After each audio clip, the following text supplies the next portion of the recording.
안녕하십니까. 지금부터 국민생활과학자문단이 주최하는 제40회 국민생활과학기술 포럼 생활 속 AI 기회인가 위협인가를 시작하겠습니다. 인공지능 기술이 생활 속에 깊숙이 자리 잡으면서 우리에게 다양한 편의와 혜택을 주고 있습니다만은 인권 침해나 피싱 사기, 또 윤리적 논란 등 예상치 못한 문제도 함께 발생하고 있습니다. 그래서 오늘 국민생활과학자문단이 생활 속 인공지능 활용에 따른 명과 암을 다루고 해법을 논의하는 자리를 마련했습니다. 오늘 포럼은 온라인으로 진행되며 유튜브에서 국민생활과학자문단과 한국과청을 검색하시면 시청하실 수 있습니다. 또 궁금한 점을 온라인 창에 올려주시면 가능한 한 답변 드리도록 하겠습니다. 행사에 앞서 오늘 행사를 준비하신 국민생활과학자문단 김익균 사이버안전분과위원장님의 인사 말씀이 있겠습니다.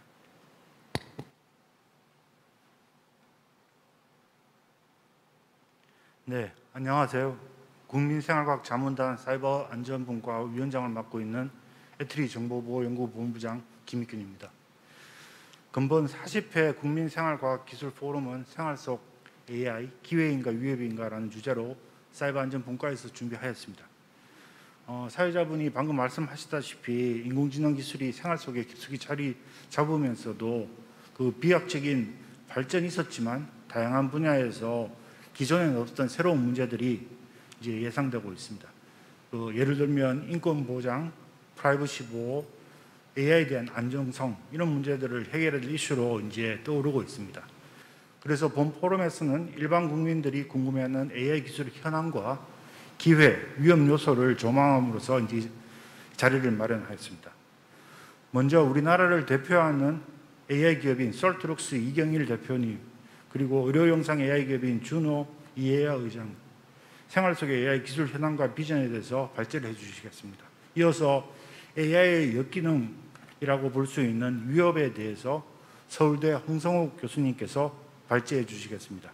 이어 패널 토론으로 생활 속의 AI 다양한 이슈에 대해서 토론해 볼 계획입니다.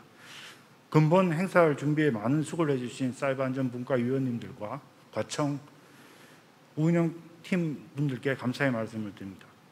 특히 정보보호학회 정수환 AI 보안 연구회장님의 적극적인 참여와 협조에 감사의 말씀을 드리고 주제 발제자 및 패널 토론 위원님들께도 좋은 발제에 감사드립니다.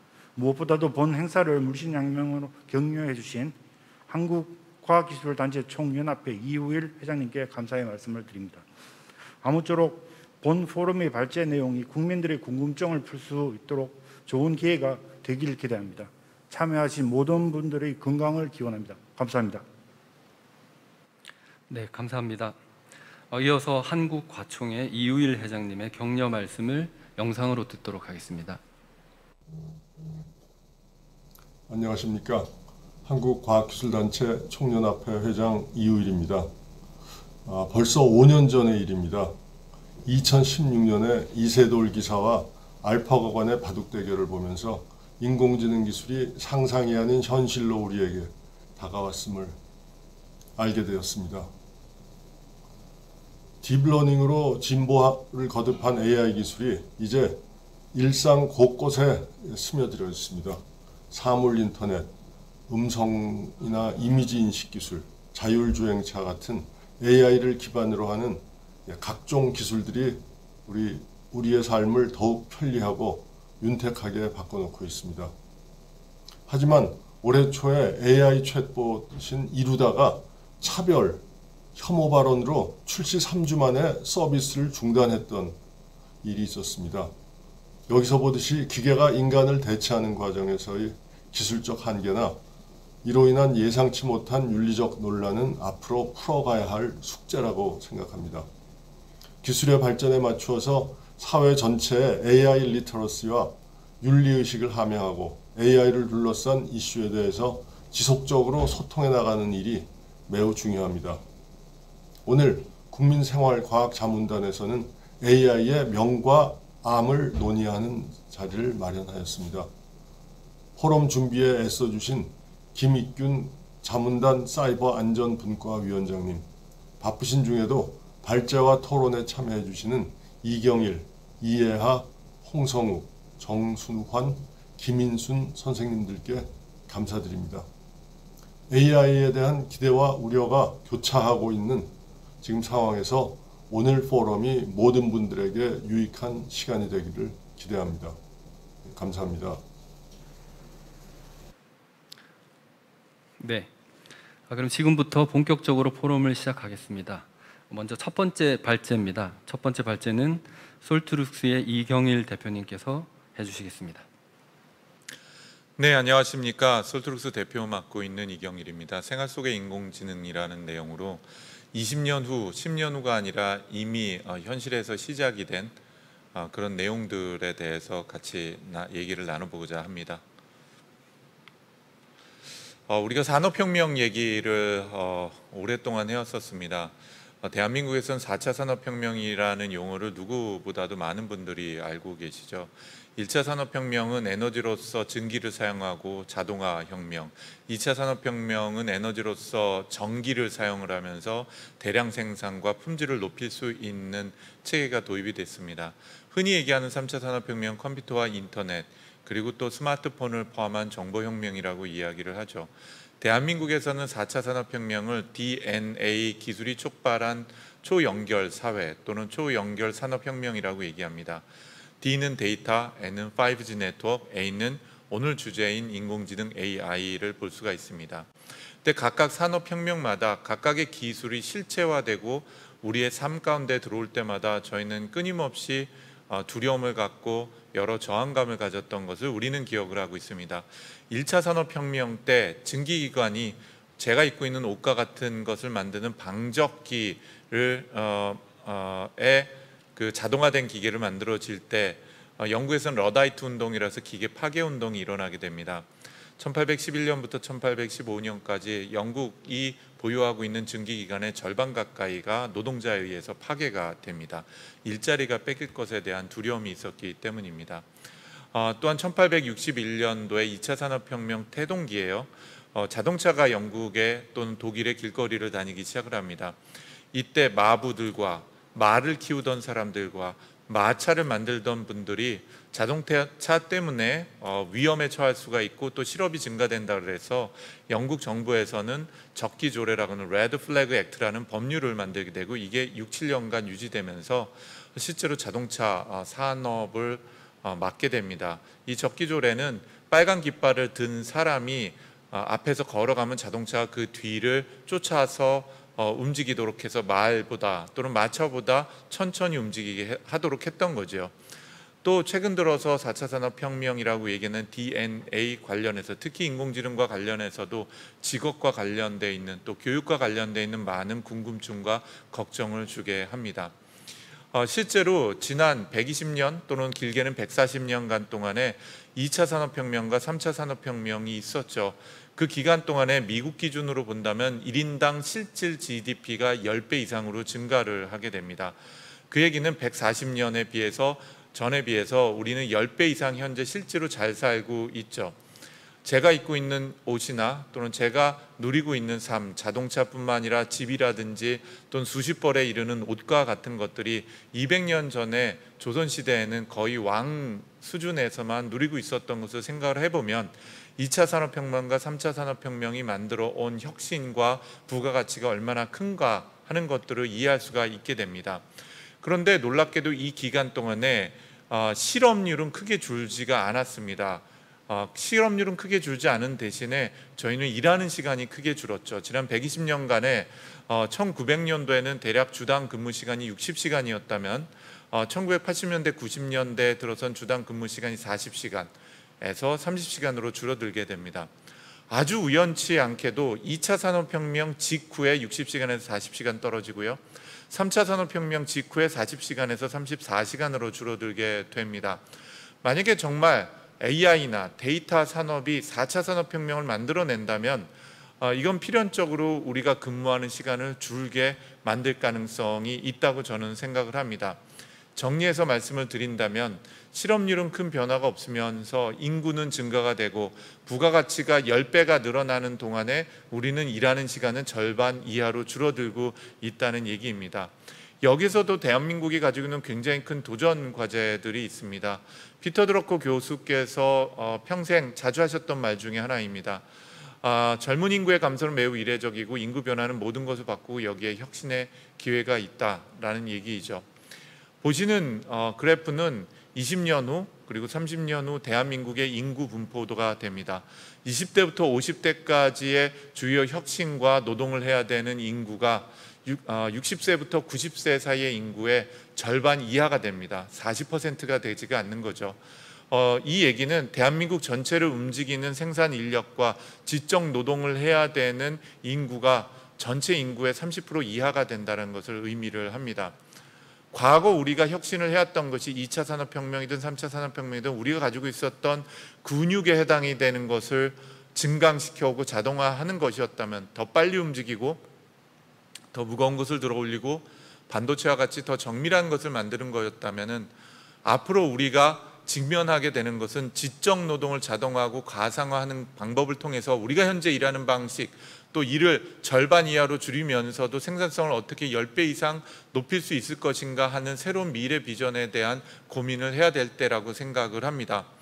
이런 의미에서 인공지능, 저는 이 인공지능을 자연의 반대말이죠. 그래서 원래부터 존재하는 것이 아니라 사람이 만든 물건이 지식을 다룰 수 있는 능력을 갖도록 하자는 것, 이게 우리가 말하는 인공지능이라고 보여집니다. 이런 인공지능은 사람의 말과 글과 그림처럼 지식을 표현하고 공부하고 생각하고 계획해서 의사결정할 수 있도록 하는 4가지 분야로 우리는 나누게 됩니다. 그리고 그 중에서도 최근 들어서는 연산 비용이 낮고 데이터 규모가 급격하게 증가됨으로써 기계학습과 또 기계학습 중에 한 종류인 심층 신경망, 또 다른 말은 딥러닝에 기반한 기계학습과 추론 기술들이 현실로 급격하게 다가오고 있습니다. 이런 각각의 인공지능 기술은요, 언어와 음성, 시각지능, 예측지능, 공간을 다루고 있거나 운동을 한다거나 또는 심지어는 예술의 창조적인 부문으로까지도 확대가 되고 있습니다. 아마 향후 20년 동안에 산업이나 우리 생활에서 가장 큰 경험을 하게 만들어주는 인공지능이 무엇일까라는 질문을 한다면 저는 이 장표에서 보여주는 6가지 혹은 7가지 분야라고 보여집니다. 이미 시작된 미래이죠. 저도 오늘 어디 강원도에 멀리 갔다 왔는데요. 제가 운전하는 것보다는 자동차가 운전하는 게 한 70에서 80%가 됐습니다. 모빌리티, 자율주행 자동차나 자율주행 택시, 공유자동차, 자율주행 물류 시스템과 같은 형태는 인공지능을 제외하고는 이 산업 자체가 발전하기 힘들고요. 아마 향후 5년 내, 10년 내에 대한민국 인구의 최소한의 30% 이상이 이러한 기술들을 삶에서 경험하리라고 보여집니다. 금융 투자는 말할 것도 없죠. 지금 미국에 있는 월스트리트에서 헤지펀드 운영의 전체 80% 이상이 인공지능으로 작동이 되고 있습니다. 인간이 투자하는 것보다 평균 30% 이상의 좋은 수익률을 내고 있기도 하죠. 우리가 보는 주식 투자 같은 것들, 인간이 투자한다 그러면은 1초 몇 분에 한 번, 2번 투자할까 말까 하는데 인공지능은 초당 수십만 번에서 수백만 번을 투자하고 의사결정을 내릴 수 있게도 됩니다. 생명과학은 어떤 변화가 일어나게 될까요?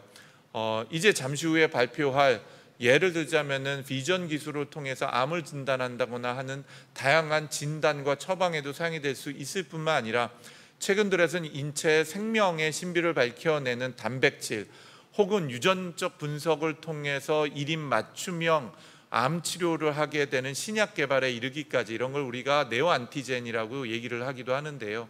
이런 생명과학 분야에서도 인공지능과 데이터 기술이 큰 혁신을 만들어낼 수밖에 없으리라고 보여집니다.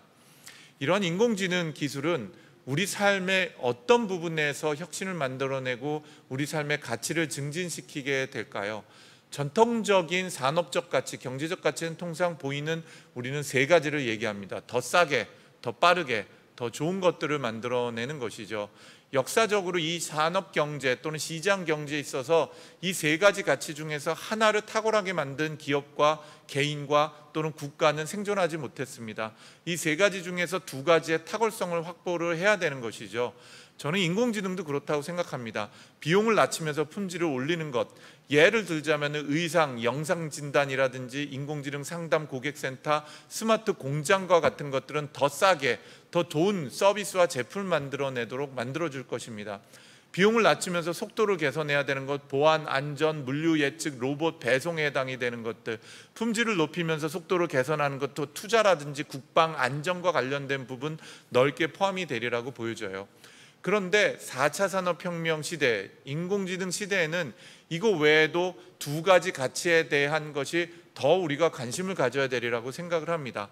그중에 첫 번째는 인간은 놀기 위해서 태어났다는 것이죠. 즐거움을 누리고 행복을 추구하는 존재라는 것입니다. 자율주행 자동차도 저는 그 중에 하나라고 생각합니다. 왜 게임 회사와 엔터테인먼트 회사는 인공지능을 가지고 승부를 걸려고 할까요?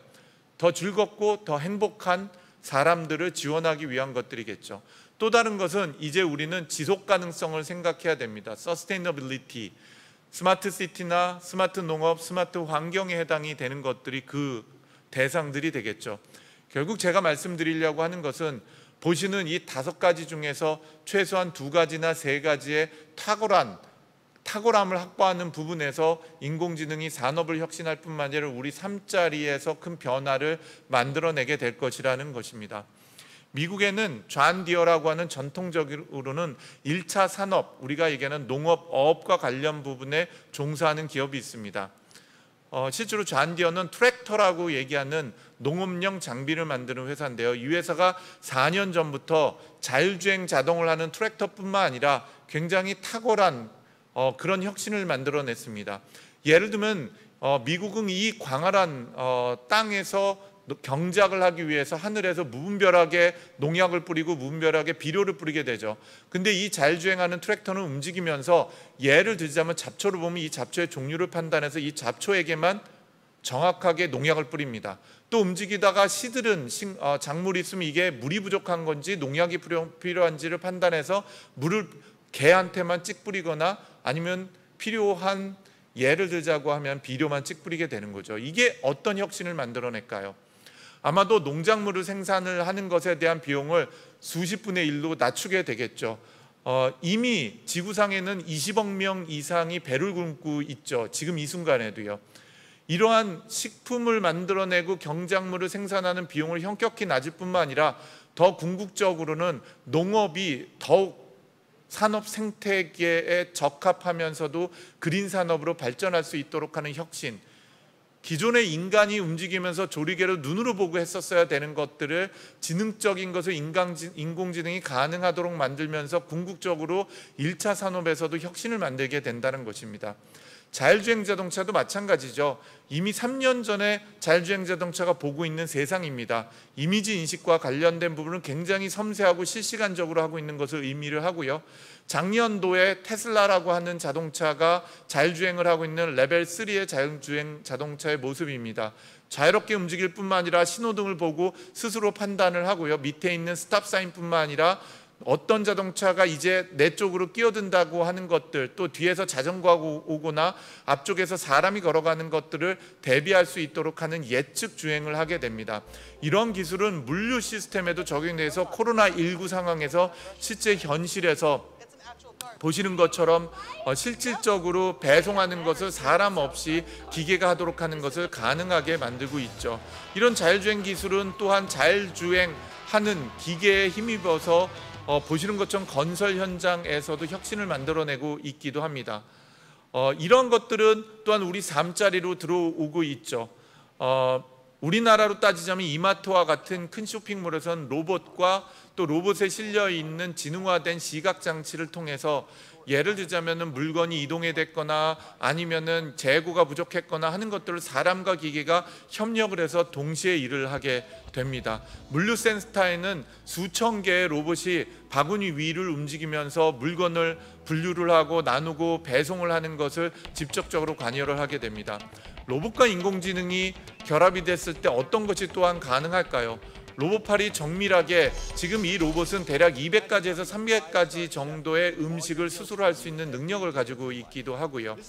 또 이런 기술들은 건설 부분뿐만 아니라 예를 들자면은 다음과 같이 잘 아시는 아마존고와 같이 물건을 구매해서 장바구니에 담고 나가기만 하면은 바로 결제가 되는 화면이라든지 또는 그를 위해서 시각화된 비전 기술이 적용이 되고 예측을 하거나 사람을 트래킹을 하는 방식으로 인공지능이 포괄적으로 삶 가운데로 들어오게 됩니다. 사람의 말과 글을 알아듣는 인공지능은 우리는 대화형 인공지능이라고 합니다. 작년에는 구글에서는요 인공지능 비서가 있는데 이 인공지능 비서가 사람의 말을 알아들을 뿐만 아니라 인공지능 비서가 전화를 직접 걸게 됩니다. 레스토랑 예약뿐만 아니라 다양한 비서 역할을 하게 되는데요. 이 비서가 눈을 가지고 목소리를 가지고 상담을 할 뿐만 아니라 네고시에이션도 하게 되죠. 다음같이 레스토랑에 전화를 걸어서 인공지능 비서가 상담을 하거나 또 비서가 예약을 할 때요. 실제로 레스토랑의 주인은 이게 인공지능인지 아닌지 사람인지를 변별할 수도 없게 됩니다.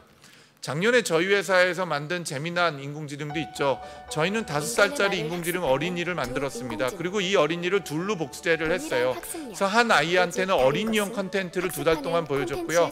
한 인공지능 아이한테는 유튜브를 무분별한테 보여줬습니다. 이 어린이는 목소리, 말하는 거, 얼굴 표정까지 모두 기계학습 딥러닝을 통해서 학습한 디지털 휴먼 또는 메타 휴먼이라고 보시면 될 것 같아요. 이런 것들이 이런 인공지능이 어떤 대화를 할 수 있는지 잠깐 보도록 할까요? 보름빵을 먹으면 혀를 날 수 있어요. 자, 무분별한 컨텐츠를 유튜브를 2달 동안 보여줬었던 인공지능입니다. 유치원에서 뭐 했어? 유치원에 찌질한 애들뿐이라 노잼이야. 엄마가 나쁜 말 쓰면 안 된다고 그랬지. 엄마도 나쁜 말 썼잖아. 가람이 엄마 사랑하지 않는구나. 저한테 사랑을 강요하지 마세요. 엄마 개 짜증나. 네, 이런 것들이 이제 지금 현재 콜센터의 상담원으로 들어가 있기도 하고요. 또 이제 내년부터 후년부터는 메타버스라고 하는 가상 환경에서 인공지능이 움직이게 됩니다. 잠시 후에 자세하게 들으시게 될 텐데 암을 진단을 한다든지요. 또는 상담을 통해서 대화를 통해서 진료를 하는 것에 관련된 것, 또 단백질에 대한 인간의 생체 활동에 관련된 비밀을 밝히는 데에도 인공지능이 적극적으로 활용이 되고 있다고 말씀을 드릴 수가 있습니다.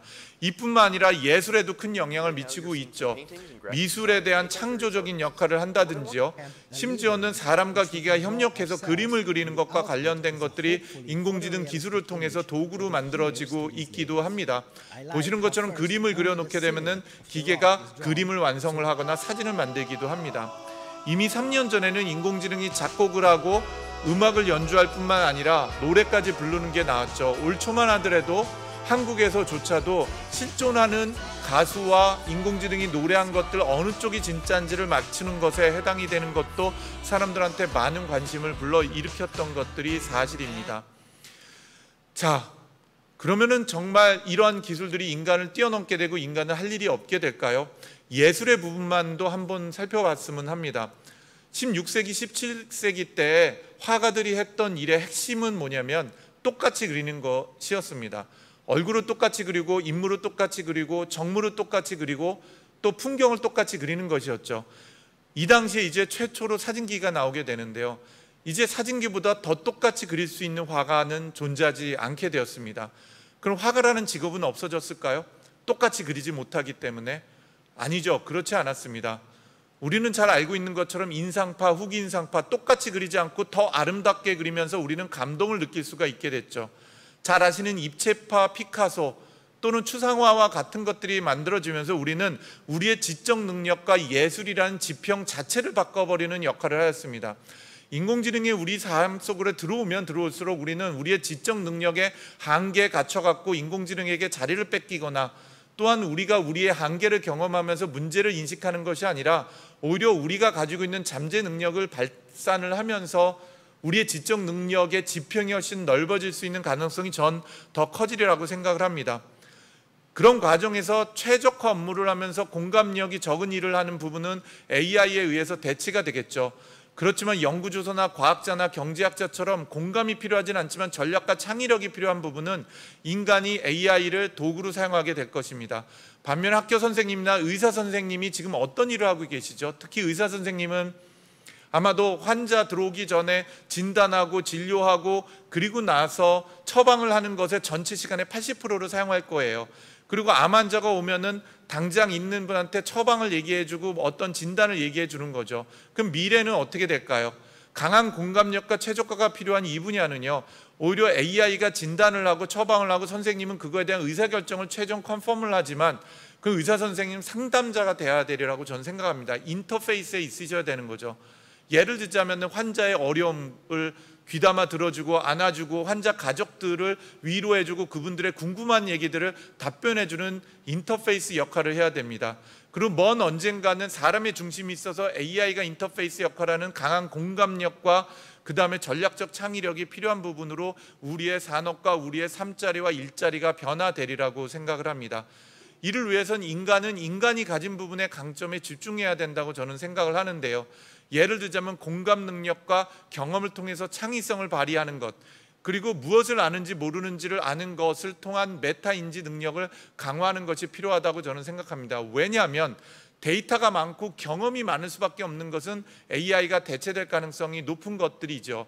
그렇기 때문에 데이터가 없는 부분에서 우리가 시험하고 시도하고 새로운 시도를 통해서 배울 수 있는 이러한 에이자일한 역할을 하고 빠르게 회복할 수 있는 인간 능력이 중요해지리라고 보여집니다.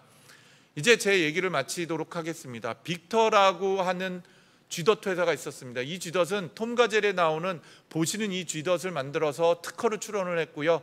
30년 동안에 어마어마한 돈을 벌게 됩니다.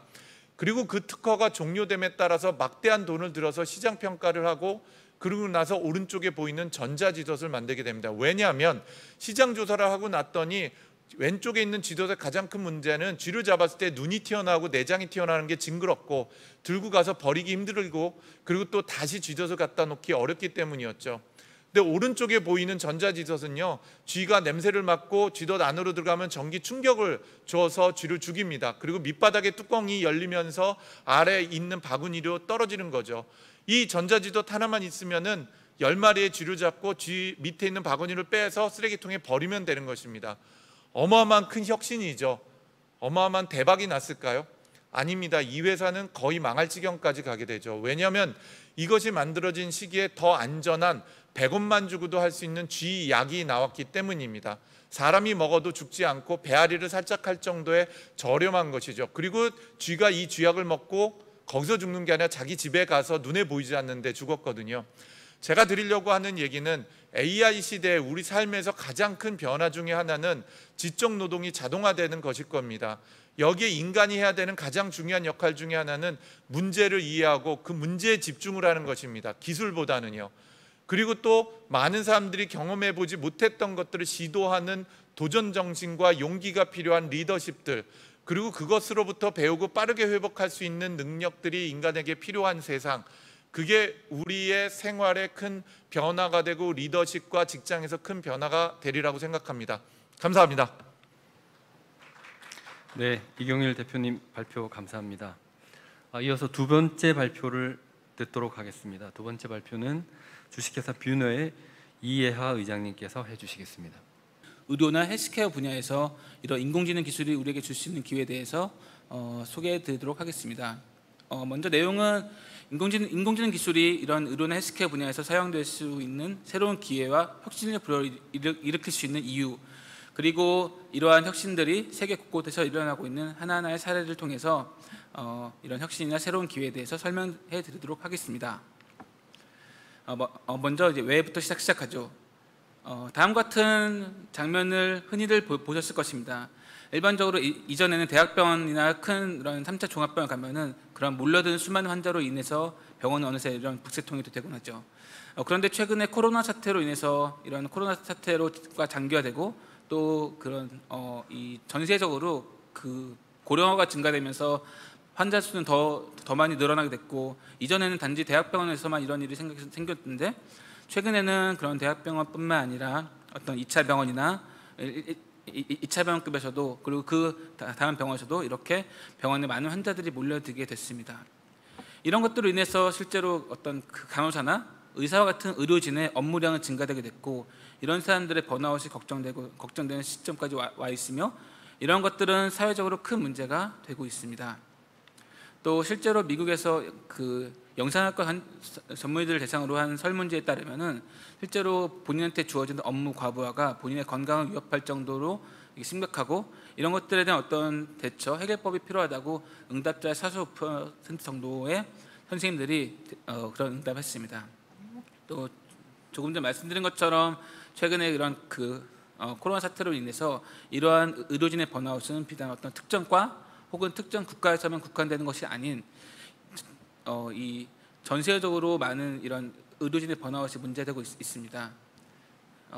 이렇게 보여드린 것처럼 실제로 미국에서는 일부 조사 결과에 따르면은 2030년까지 약 10만 명 정도의 의료진이 부족할 것이다라고 조사되고 있고, 그리고 국내에서도 2030년까지 간호사 15만 명 이상, 의사 7천 명 이상의 그런 의료진의 부족이 일어날 것이기 때문에 이런 의료진의 부족 현상을 대처하기 위해서 인력 수급에 대한 관리나 체계를 잘 세워야 될 것이라고 보건복지부에서 발표한 결과도 있습니다.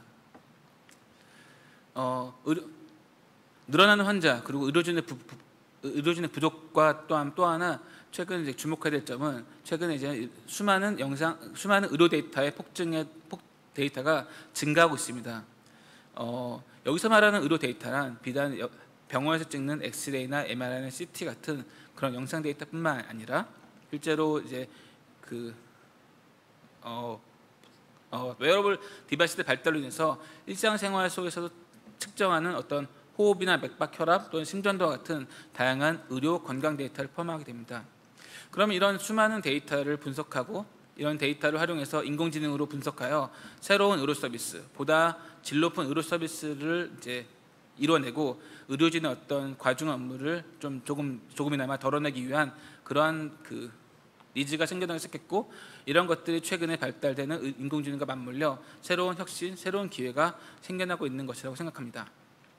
다들 잘 아시는 것처럼 이제 인공지능 기술, 또 특히나 최근에 말하고 있는 그런 딥러닝 기술들은 수많은 데이터를 바탕으로 모델을 스스로 학습하고, 그렇게 학습된 모델이 이를테면 수많은 이미지를 분석해서 특정 이미지나 물체를 찾는다던가, 또는 조금 전에 잘 설명해 주신 것처럼 어떤 자율주행 혹은 또 바둑과 같은 다양한 분야에서의 그런 문제를 해결하고 있습니다.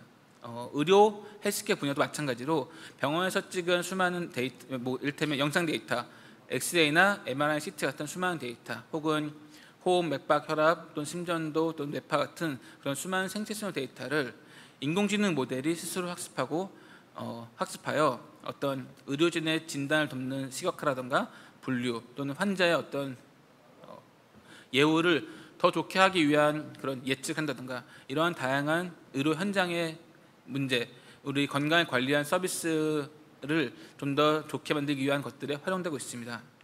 그러면 사실 지금까지 말씀드린 것처럼 어떤 의료진의 어떤 과도한 업무 부과, 그리고 또 늘어난 환자라는 그런 위기, 또 그와는 반대로 수많은 생성되는 의료 데이터와 인공지능이라는 이런 또 하나의 기회, 이런 두 가지 속에서 우리가 사실 바라는 것은, 또는 우리가 인공지능 기술을 통해서 얻고자 하는 것들은 보다 일관되고 보다 이렇게 확장성 높으며 효율적이고 정확하게 우리의 질환을 이렇게 진단한다던가, 또는 일상생활 속에서 우리의 건강을 관리할 수 있는 그런 솔루션을 바라게 됩니다.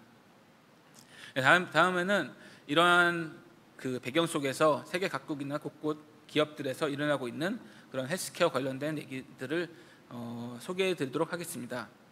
조금 전 말씀드린 것처럼 인공지능 기술은 인공지능 기술은 의료나 헬스케어의 다양한 분야에 활용될 수 있습니다.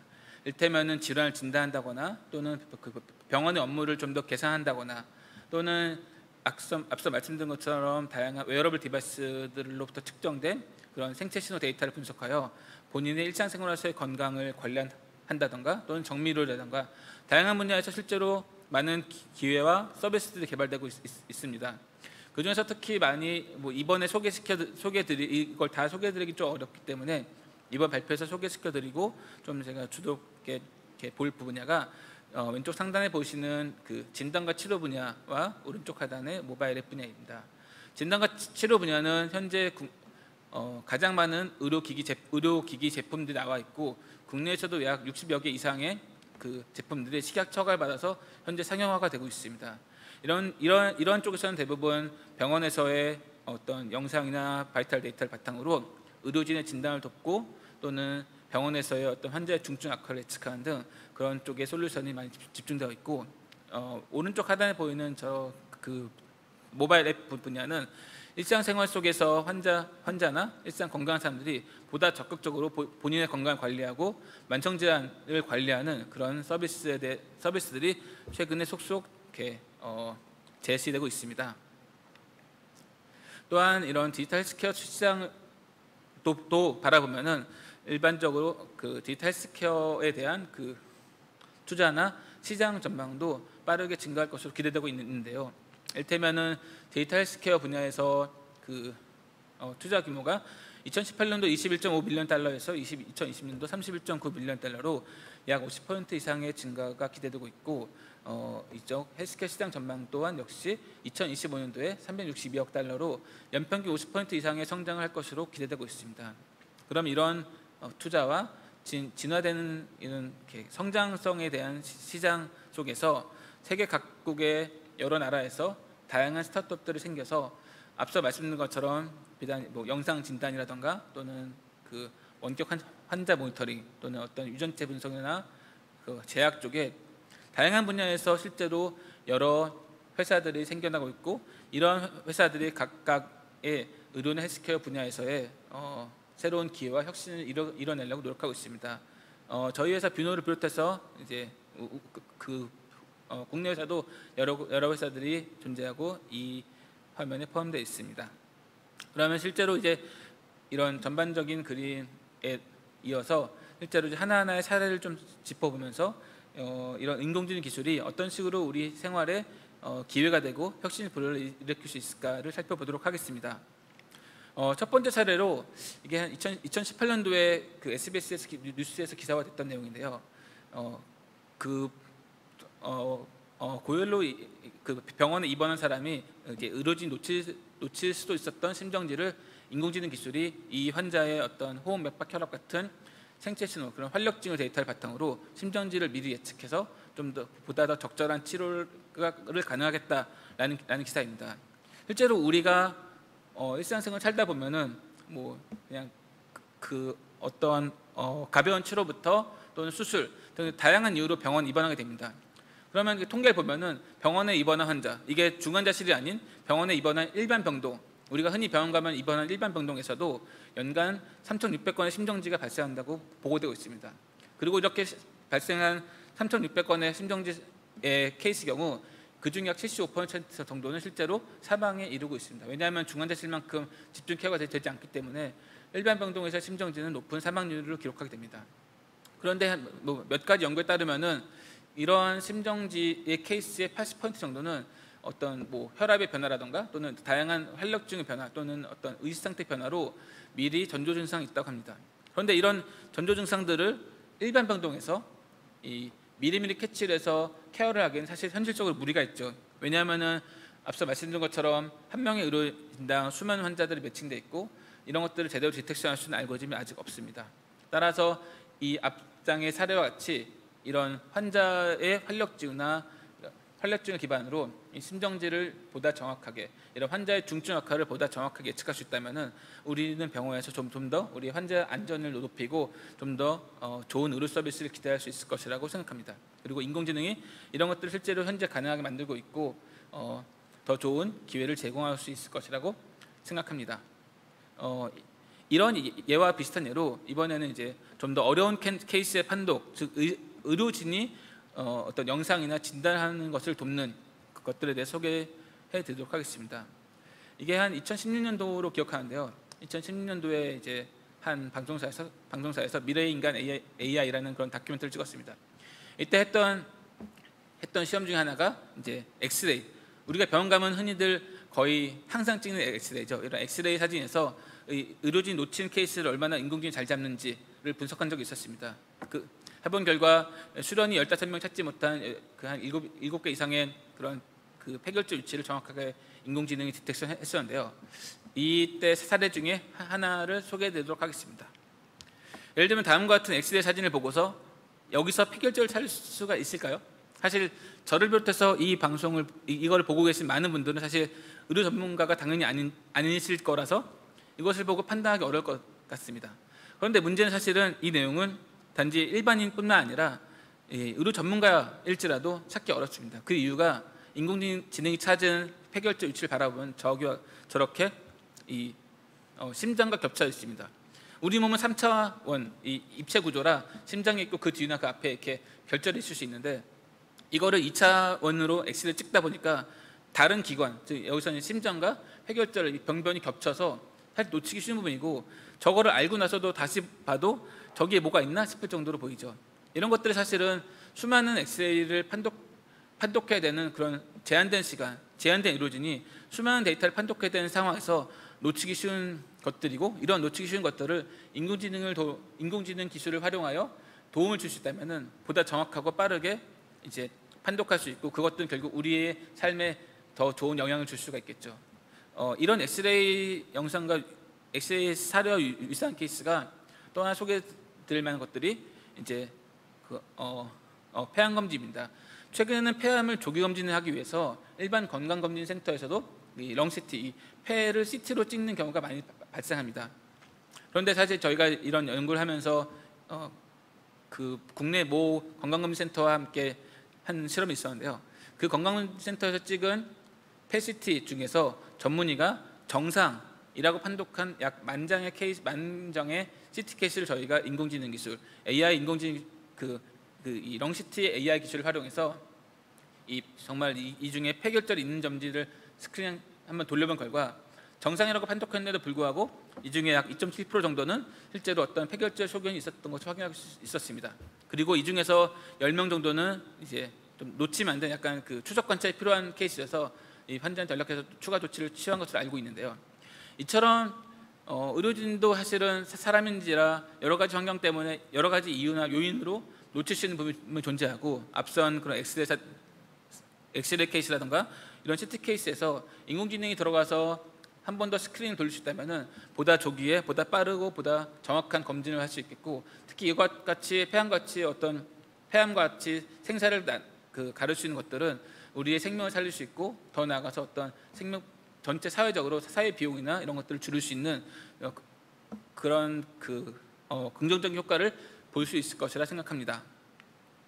네, 마찬가지로 이제 아이들 엑스레이 손뼈를 찍어서 나이를 검사한다던가 또는 뇌 영상을 찍어서 치매를 검사한다던가 안저를 찍어서 안저에 있는 어떤 그 실명 위기에 대한 그런 치료를 본다던가 하는 되게 다양한 분야로 영상 판독 기술들이 현재 사용되고 있습니다.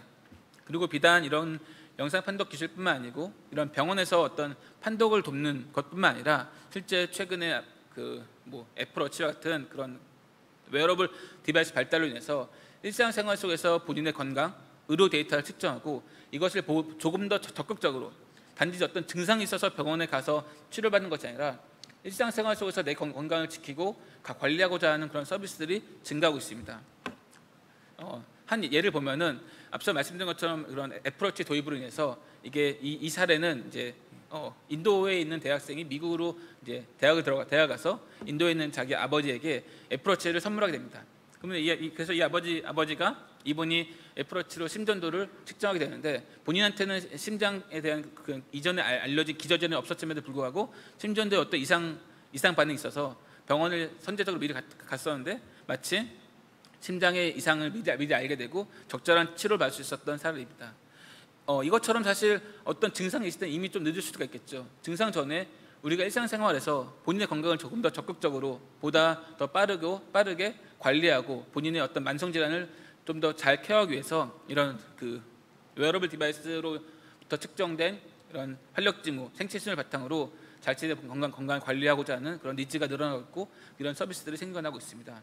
이와 유사하게 최근 코로나 사태로 이제 그 비대면 일상화되면서 어떤 AI 문제를 통해서 질환을 진단하고 또 병원을 추천한다든가 하는 그런 류의 서비스들이 생겨나고 있고 이런 서비스들은 다양한 분야로 체중 관리를 한다든가 또는 자기 가족 관리 그리고 이제 요새 더 주목받고 있는 그런 명상 앱 같은 정신 건강을 관리하는 그런 현대 사회에서의 또 이런 정신이나 스트레스 관리가 중요하기 때문에 이런 것들에 대해서 이제 이런 앱이 생겨나고 인공지능 기술이 활용돼서 본인의 건강을 관리하는 것들이 시작되고 있습니다.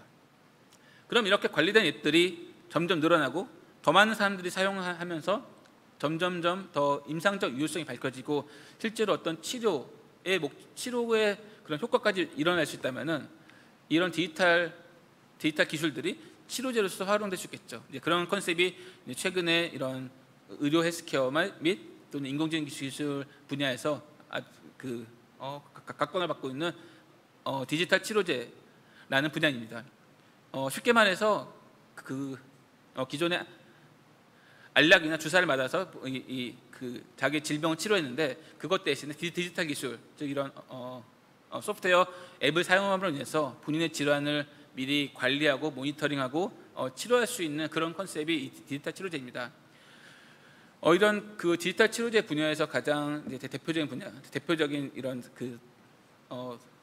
서비스가 미국의 폐허사의 리셋이라는 앱입니다. 이 리셋이라는 앱은 이미 2017년도, 2018년도에 미국의 FDA 허가를 받았고요. 실제로 보험 수가까지 나온 것으로 알고 있습니다. 이런 이 약물 중독 치료 앱 같은 경우에 일종의 일테면은 알코올이나 필로폰 같은 그런 약물에 대한 약물 중독자들이 이 앱을 이용해서 약 12주 정도 프로그램을 진행하면은 기존 사용하지 않았을 때 대비 이제 약물 중독 치료에 대한 효과가 2배 이상 지속된다는 것들이 이 회사로부터 이제 발표됐었고요. 실제로 사례를 살펴보면은 처음에 앱을 실행하면은 이 앱에서 이 환자가 언제 얼마만큼의 그런 알코올이나 필로폰을 했는지 또는 자기가 어떤 상황에서 그런 중독성이 더 커지는지에 대한 조사를 합니다. 그러면 이런 조사를 바탕으로 이제 이 사람이 그런 상황에서 약물을 하지 않도록 잘 이제 행동이나 인지 심리적인 가이드라인을 주고 그런 행동이나 인지 심리적인 가이드라인을 잘 줘서 그걸 잘 따라하게 되면은 이 사람한테 어떤 배지라든가 어떤 쿠폰 같은 그런 리워드를 줌으로 인해서 지속적인 행동 변화를 나타내게 됩니다. 그러면서 이렇게 지속적인 행동 변화로 인해서 약물 중독을 치료하게 되는 것인데요. 비단 이런 디지털 치료제는 방금 말씀드린 어떤 약물 중독뿐만 아니라 암 치료라든가 고혈압, 당뇨 등 정말 다양한 분야에서 이런 디지털 치료제들이 나오고 있고 앞으로 이런 기술들이 데이터가 쌓이고 인공지능 기술로 더 많은 것들이 분석되면서 실제로 더 많은 치료 효과와 우리에게 더 새로운 기회를 줄 수 있을 것이라고 기대되고 있습니다. 마지막으로 오늘 제가 소개해드릴 것 중에 마지막 분야인데요. 원격 의료 분야로 사실 최근과 같은 그런 코로나 사태가 장기화되면서 비대면이 일상화되고 있고 데이터가 이제 영상이나 생체치료 데이터들이 축적되고 있고 이런 것들을 인공지능 기술로 분석할 수 있는 상황에서 가장 이제 주목받고 있는 의료 분야 중에 하나입니다. 아시는 것처럼 원격 의료는 아직까지 국내에서는 몇 가지 규제로 인해서 허용되고 있지 않지만 사실 세계적으로 미국이나 여러 세계적으로 가장 빠르게 발전되고 있는 분야입니다. 한 예를 들면은 미국의 가장 큰 최대 원격 진료 회사인 텔레닥 같은 경우에 아주 간단하게 자기의 정보를 올리고 영상을 측정하면은 미리 예약된 어떤 그런 환자의 정보에 대해서 미리 예약된 의사들이 이것을 진단해서 적절한 처방을 내려주면은 환자는 적절한 처방에 따라서 병원에 가서 약국에서 약을 처방받는 등의 행위를 할 수 있게 됩니다. 이런 원격 의료가 좀 더 발전하게 되면 사실은 다음과 같은 모습을 기대할 수 있겠죠. 실제로 단지 하나의 한순간 정보뿐만 아니라 여러 가지 영상 데이터 또는 생체치료 데이터 또는 이 사람의 문진이나 전자의무 기록 등을 바탕으로 좀 더 효율적인 진단을 할 수 있게 됐고 더 나아가서 이 사람이 평소에 찍을 수 있는 이런 생체치료 데이터를 바탕으로 한다면 보다 적극적인 건강 관리부터 의료 서비스를 이뤄낼 수 있을 것입니다. 지금까지 보신 것처럼 이제 이런 인공지능 기술은 의료나 헬스케어 분야에서 다양한 기회를 제시할 수 있을 것 같은데요. 이러한 기회나 혁신들이 실제 현실화될 때 인공지능 기술은 우리 곁에서 우리의 건강을 더 책임지고 더 좋은, 더 높은 삶의 질의 향상에 도움을 줄 것이라고 기대할 수 있을 것 같습니다. 네, 여기까지입니다. 감사합니다. 네, 이해하 의장님 발표 감사합니다. 다음은 마지막 발제입니다. 세 번째 발제는 서울대 생명과학부의 홍성욱 교수님께서 수고해 주시겠습니다. 네, 반갑습니다. 앞에서 발표해 주신 선생님들께서 주로 인공지능의 어떤 가능성, 혜택 이런 부분에 초점을 맞춰 주셨고요. 저는 좀 밸런스를 맞추기 위해서 인공지능이 가지고 올 수 있는 어떤 위험과 뭐 위협 이런 것들, 그리고 이제 그것에 우리가 어떻게 대응을 할 수 있는가라는 점에 초점을 맞춰서 얘기를 해볼까 합니다.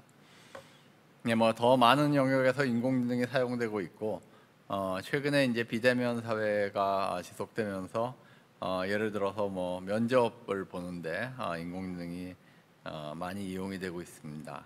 특히 우리나라에서도 이제 뭐 중소기업만이 아니라 대기업에서도 인공지능을 사용한 면접이 그 널리 확산되고 있을 정도로 우리 생활 속에서 이런 인공지능이 이제 하나의 굉장히 중요한 기술로 자리 잡아가고 있다고 생각을 합니다. 예, 오늘 제가 말씀드릴 주제는 한 4가지 정도인데요. 하나는 인공지능의 편향성과 뭐 차별, 그리고 두 번째는 어떤 결정에 대한 사회적 합의의 문제, 세 번째는 일자리와 직장의 소멸 문제, 그리고 마지막으로 초지능에 대한 문제를 말씀드리고, 이런 것들을 우리 사회가 어떤 방식으로 대응을 해나갈 수 있는가에 대한 원칙 정도를 마지막에 같이 살펴보도록 하겠습니다. 예, 2016년 미국 이제 백악관에서 빅데이터 백서를 냈는데요. 여기에 인공지능의 어떤 차별 가능성에 대해서 간단히 언급이 되어 있습니다. 빅데이터와 인공지능이 취약계층을 차별할 가능성이 있다.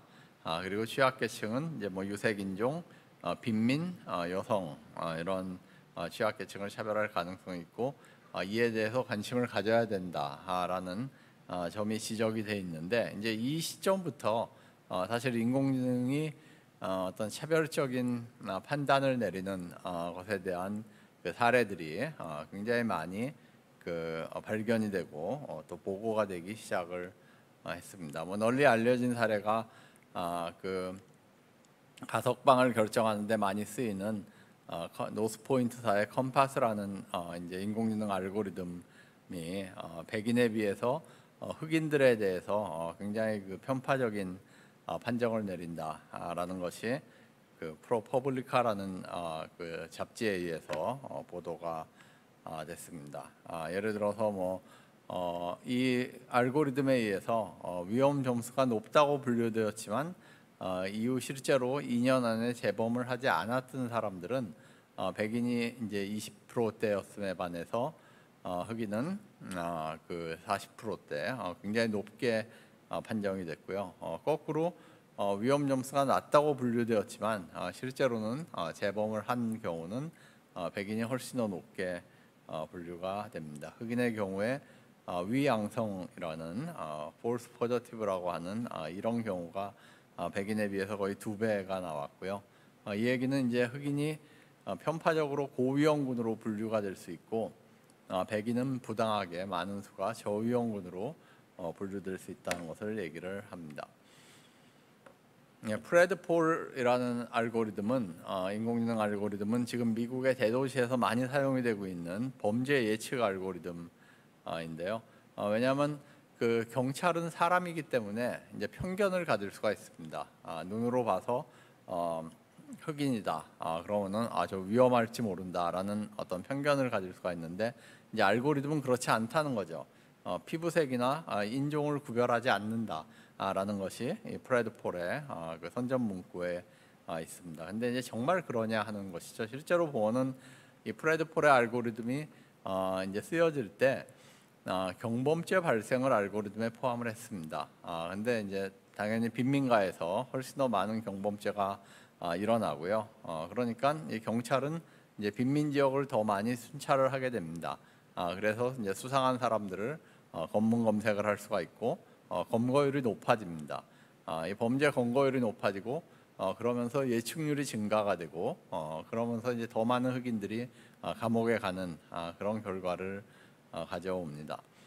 결국 이제 학자들이 분석을 해보니까 인공지능을 훈련시키는 기존의 데이터가 불완전하고 편향되어 있을 때 인공지능이 편향된 결정을 내릴 수밖에 없다라는 것이고, 결국 이제 우리 사회의 어떤 편견 이런 것들을 인공지능이 그대로 반영을 하는데 인간의 결정일 경우는 사람이 의심을 하는 경우들이 많지만 이제 인공지능이 결정을 내리면은 많은 사람들이 이게 그 인공지능의 결정이니까 인간의 결정보다 상당히 공정할 것이다, 객관적일 것이다라고 이렇게 생각하는 그런 경향이 있다는 것입니다. 예, 이 2017년에 그 공개된 게이 알고리즘, 동성 사진을 보고 이 사람이 동성애자인가 이성애자인가를 판별하는 알고리즘인데 이걸 만든 사람들은 한 80% 정도의 적중률을 가진다고 얘기를 합니다. 근데 실제로는 이제 적중률의 문제, 뭐 과학성의 문제보다 훨씬 더 심각한 문제는 이것이 이제 공개되었을 때 사실은 상당한 형태의 그 잠재적인 어떤 차별의 가능성 같은 거를 내포하고 있다는 점입니다. 만약에 이 동성애에 대해서 편견을 가지고 있는 뭐 사장이라든지 아니면 군대 간부라든지 이런 사람들이 이것을 입수해서 뭐 자기 회사의 사람들 얼굴을 돌려본다든지 하는 이런 일을 했을 때 굉장히 그 예기치 않은 어떤 차별을 낳는 그런 문제가 있을 수 있고요. 예, 이 기사는 뭐 2019년에 한겨레에 실린 기사입니다만은 아마존이 굉장히 몇 년 동안 그 심혈을 기울여 개발한 면접 알고리즘이 여성에 대해서 아주 편파적인 그 판정을 한다는 것이 발견돼서 결국 이 문제를 해결해 보려고 했지만은 해결을 못하고 그 알고리즘 자체를 폐기해 버리는 그런 일이 생겼습니다.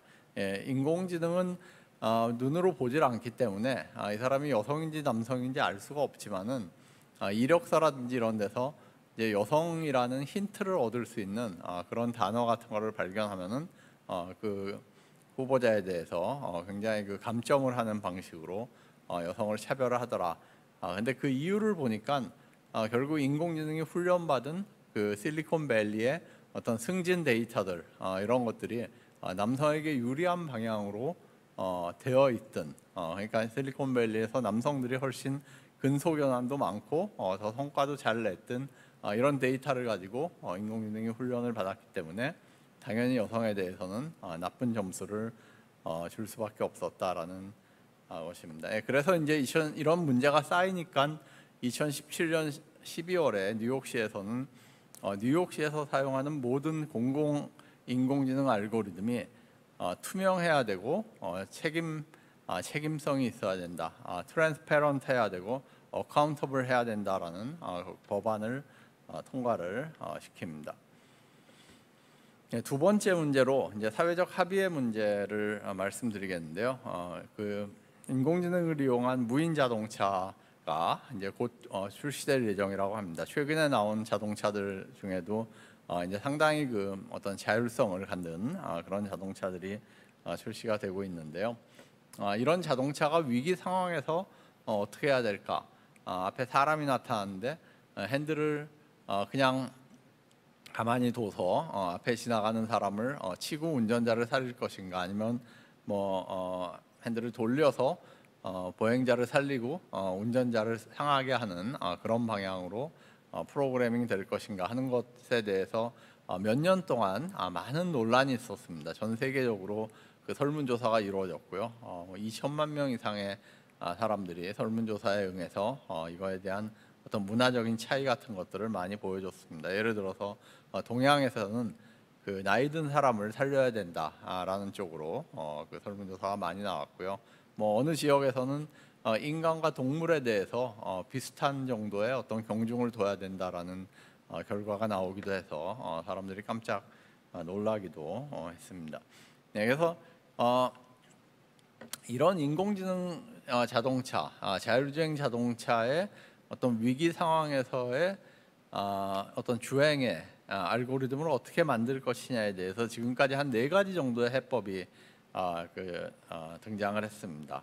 근데 문제는 이 중에서 우리 사회가 혹은 어떤 사회가 어떤 해법을 택할 것이냐에 대해서 합의된 바가 없다는 것입니다. 네, 첫 번째 해법은 사회의 평균을 내서 그 평균대로 해야 된다. 라는 것이죠. 그 사회의 구성원들이 선호하는 방향으로 인공지능 알고리즘을 프로그램해야 된다라는 것이고요.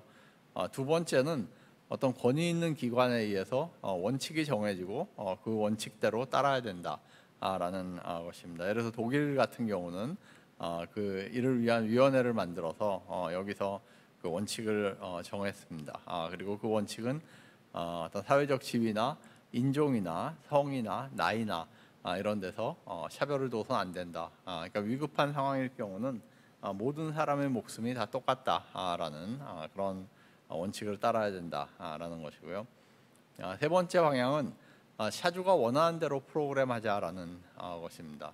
본인이 차를 사기 때문에 그 본인이 원하는 대로 예를 들어서 나는 어떤 경우에도 운전자인 나를 살리는 쪽으로 이 차를 프로그램하고 싶다라 그러면은 그렇게 하자. 대신 이제 그거에 따른 결과라든지 이런 것들은 다 이제 차주가 책임을 지게 하자라는 것이고요. 네 번째는 그 사람이 어떻게 하느냐를 봤을 때 사람은 랜덤으로 결정을 한다. 어떤 원칙이 있는 것이 아니라 그냥 그때 상황에 따라서 그냥 순간적으로 결정을 내린다. 그러니까 인공지능도 그렇게 하게 하자라는 네 가지 주장이 있고 이 중에 어떤 하나도 하나로 이렇게 합의가 될 그런 전망이 그렇게 많이 보이지를 않고 있습니다.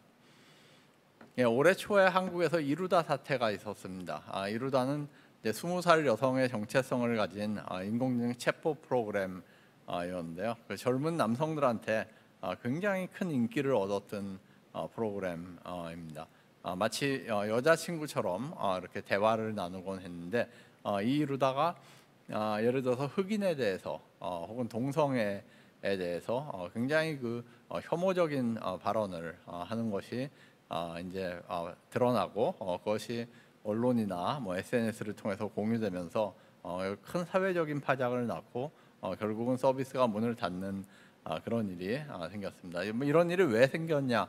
결국 이루다가 훈련받았던 말 자체에 이런 혐오적인 표현들이 들어있고 그 얘기는 우리가 쓰는 우리 사회에서 우리 사회의 구성원들이 쓰는 얘기, 우리 사회의 구성원들이 가지고 있는 생각에 이런 혐오적인 그런 소수자에 대한 약자에 대한 혐오적인 생각이 있기 때문에 그렇다는 것입니다. 그러니까 결국은 우리 사회가 이런 프로그램이 정착하기 위해서는 인공지능이 정착하기 위해서는 우리 사회가 이걸 어느 선까지 받아들일 수 있는가에 대한 합의가 우선돼야 된다라는 것이고요.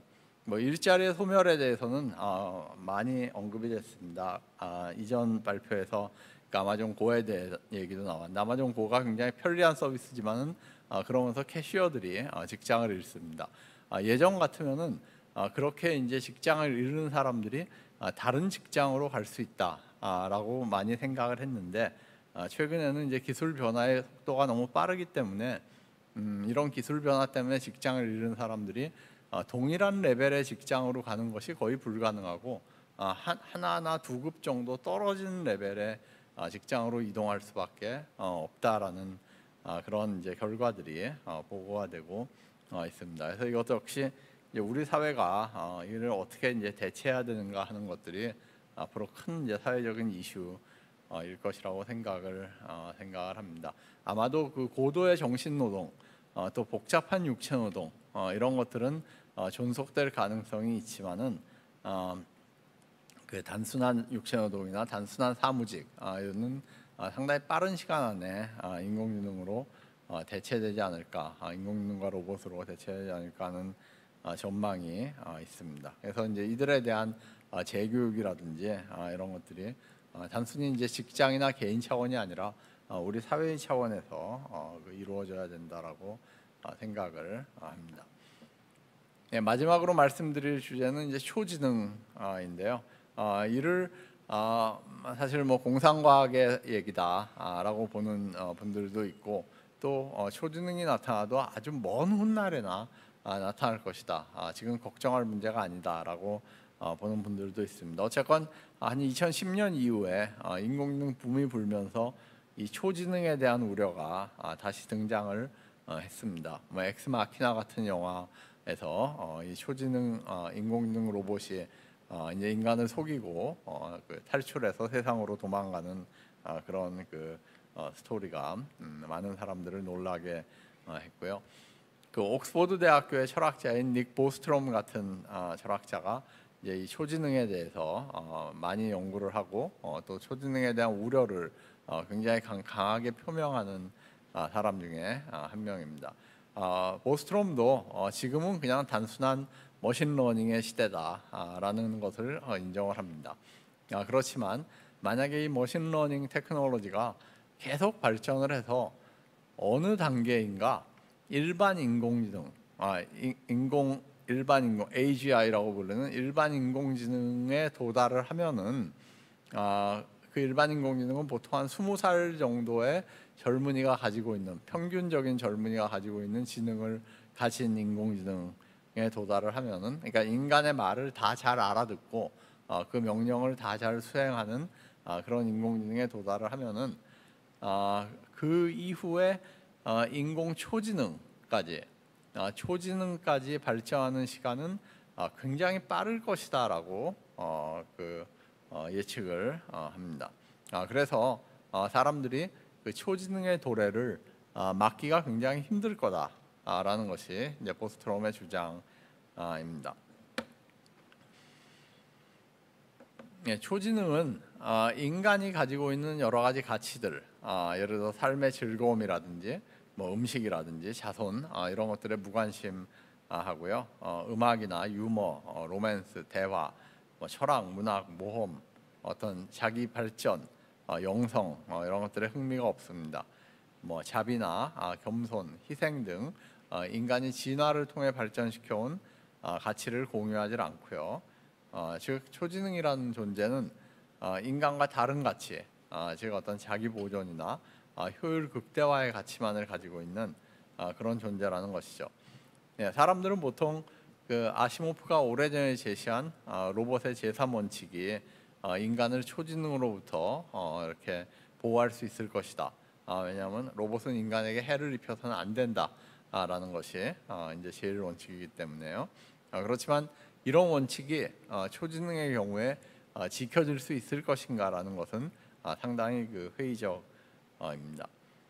그래서 결국 많은 사람들이 초지능에게 인간이 소중하게 생각하는 가치를 심어주는 방법밖에 초지능을 통제할 수 있는 방법이 없다. 그래서 인간이 굉장히 소중하게 생각하는 그런 가치의 씨앗을 초지능에게 심어주고 그것을 스스로 배우게 해야 된다라는 점을 그 해법으로 제시를 합니다.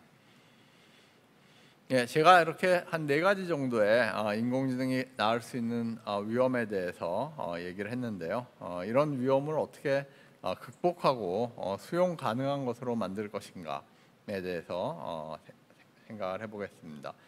먼저 이제 많은 엔지니어들이 인공지능 개발자들이 노력하고 있는 부분 중에 하나가 기술적인 해법입니다.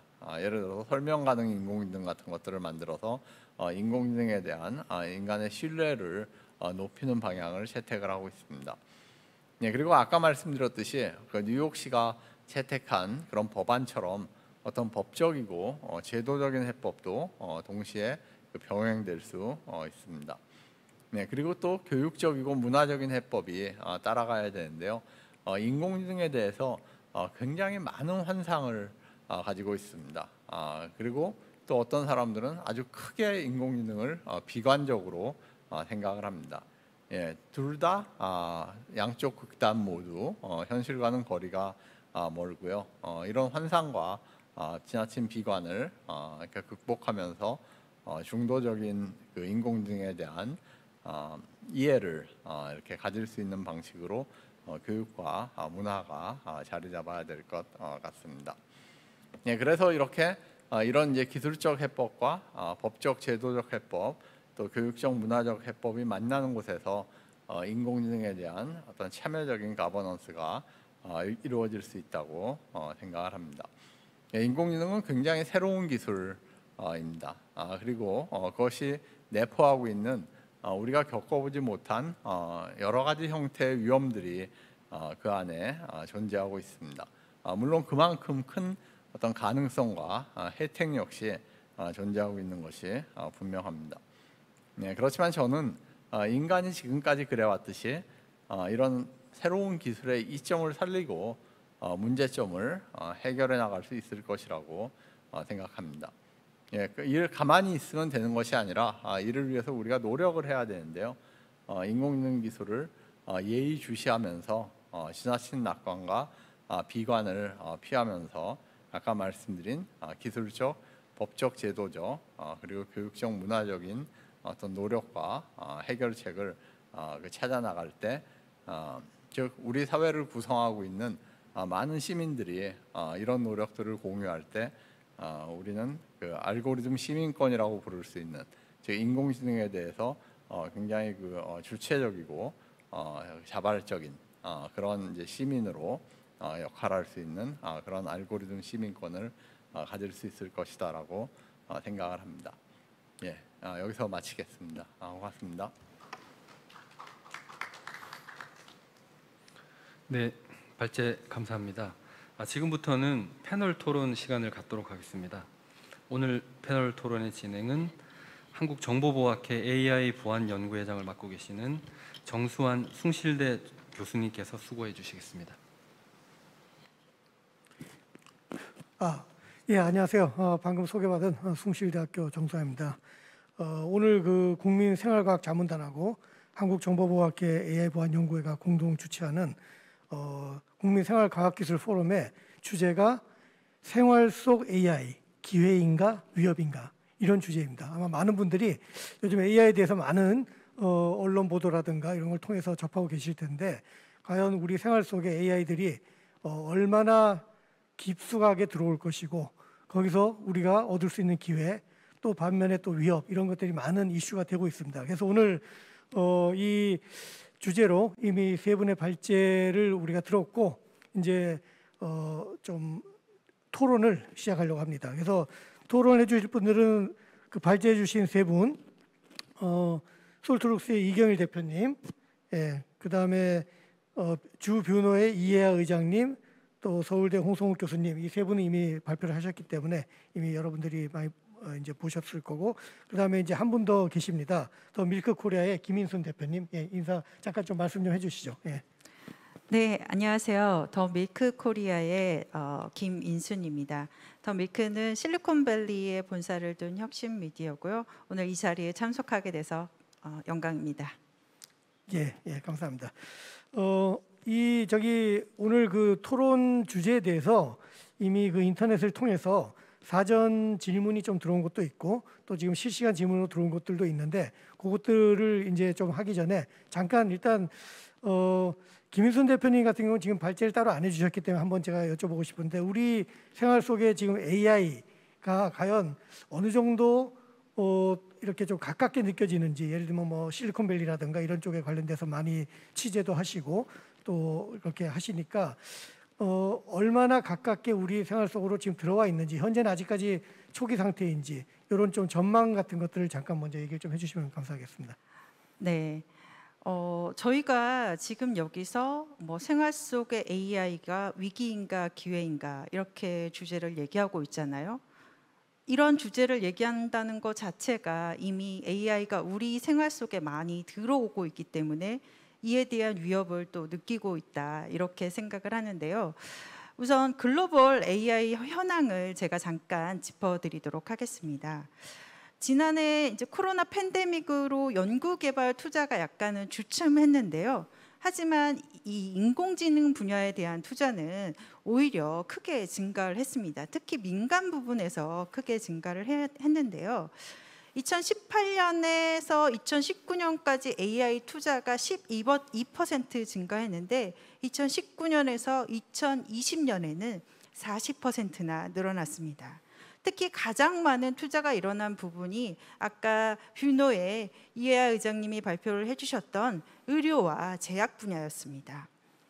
이렇게 인류의 공동 문제인 코로나19를 해결하기 위해서 AI를 활용해서 백신이나 신약을 개발하는 기업들이 되게 많이 증가했는데요. 실제로 화이자의 경우에도 여러분들 요즘 백신 많이 맞으시죠? 저도 드디어 백신 1차 접종을 마쳤는데요. 이 화이자도 역시 AI를 활용해서 이번 코로나19 백신을 생각보다 빠르게 개발할 수 있었습니다. 물론 화이자가 AI를 이용할 수 있었던 데는 제약회사들도 빠르게 2018년까지 거의 디지털 트랜스포메이션을 마쳤고요. 그 이후에 AI 임상의 모든 데이터를 다 디지털화한 후에 거기에 AI 알고리즘까지 적용하는 AI 트랜스포메이션을 하고 있었던 것입니다. 그랬기 때문에 화이자도 아주 빠른 8개월 만이라는 짧은 시간 안에 백신을 개발할 수 있었던 거죠. 이미 생활 속에 여러분들이 맞으신 백신을 개발에 AI가 활용되고 있는 상황입니다. 그리고 지금 저희가 윤리 문제를 논하고 있는데요. 매년 스탠포드 대학이 인간 중심 인공지능 인덱스 리포트라는 것을 발간을 합니다. 올해도 나왔는데요. 여기에 보면은 그 과거보다 이 인공지능 윤리에 대한 논문이 계속해서 증가하고 있습니다. 이런 추이를 보면 2015년부터 AI 윤리 키워드를 중심으로 하는 논문이 증가하고 있는 것은 학계가 이 윤리에 대한 관심이 높은 상황인데요. 사실 근데 기업은 이 AI 윤리에는 아직 관심이 낮습니다. 기업은 요거보다는 아직까지는 사이버 보안이나 법적 규제, AI 설명성, 개인정보 보호 이런 것에 훨씬 더 관심을 갖고 있는 이런 특성이 나타납니다. 그리고 AI 분야의 인덱스에 또 나타난 특징을 보면 저희가 지금 위협과 다양성 그리고 편향성 이런 것들에 대해서 얘기를 하고 있는데 AI 분야에서 새로 나타나는 연구 인력들의 박사학위자를 살펴봤을 때 50%가 백인이었습니다. 그것도 백인 남성이 AI 분야의 연구에 많이 참여하고 있는데요.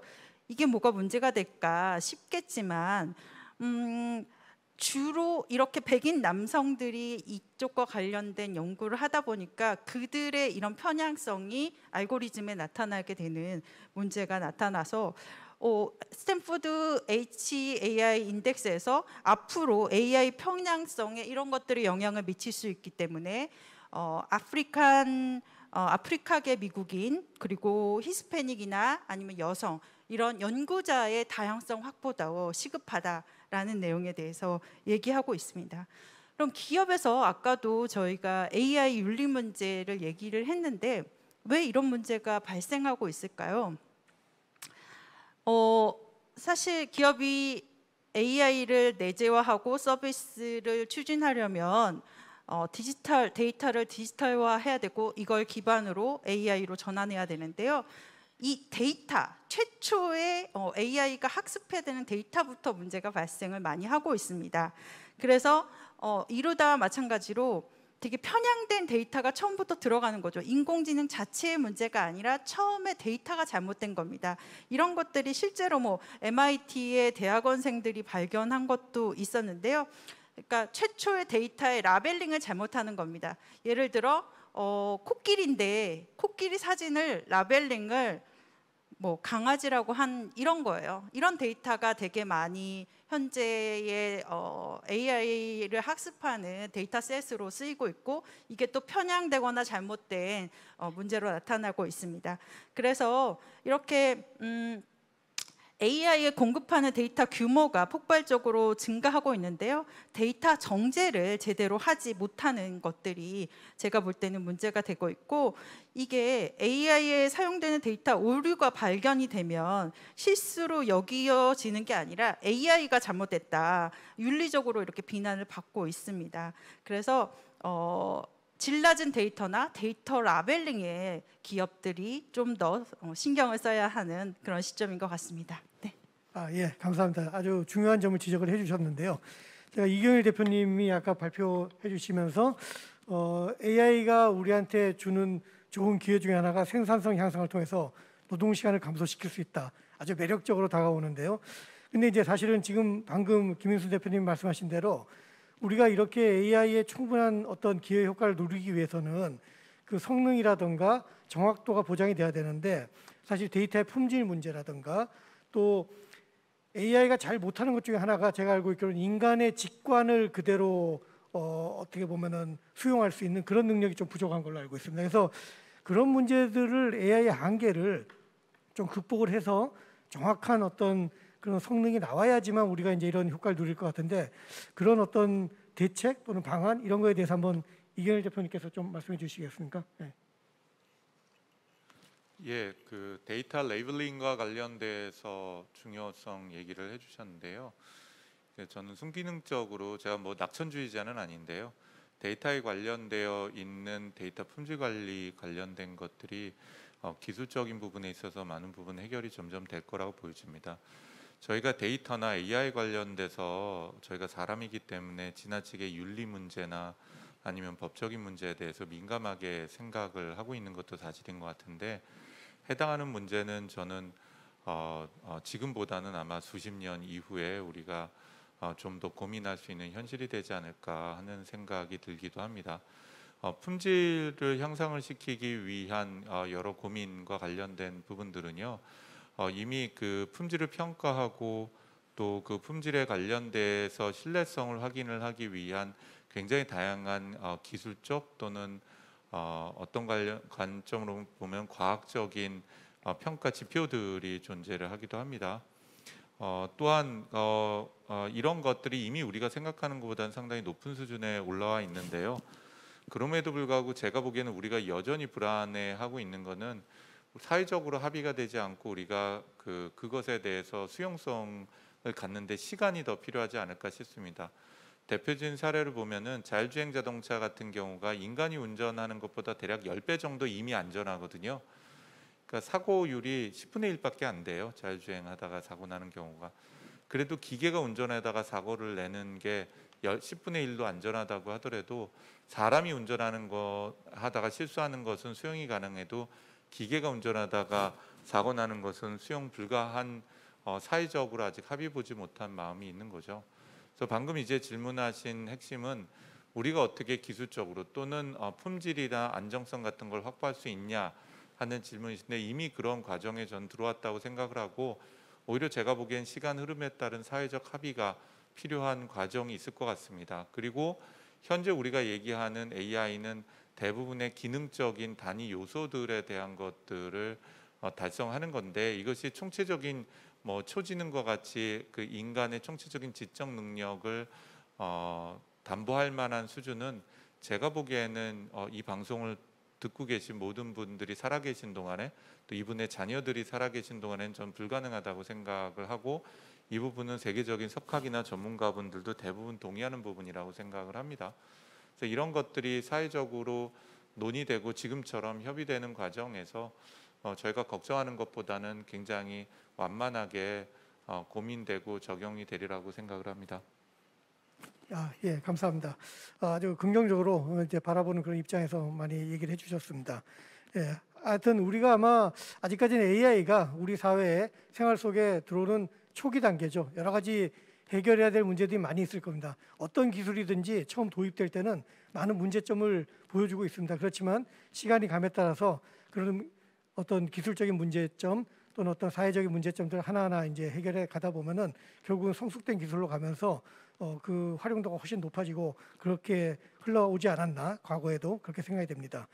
예, 이해아 의장님께서 이제 주로 헬스케어 쪽에 AI 기회에 대해서 많이 말씀을 해주셨는데 저는 아까 굉장히 인간이 놓치기 쉬운 병변들 그런 것들을 AI를 통해서 발견할 수 있었다.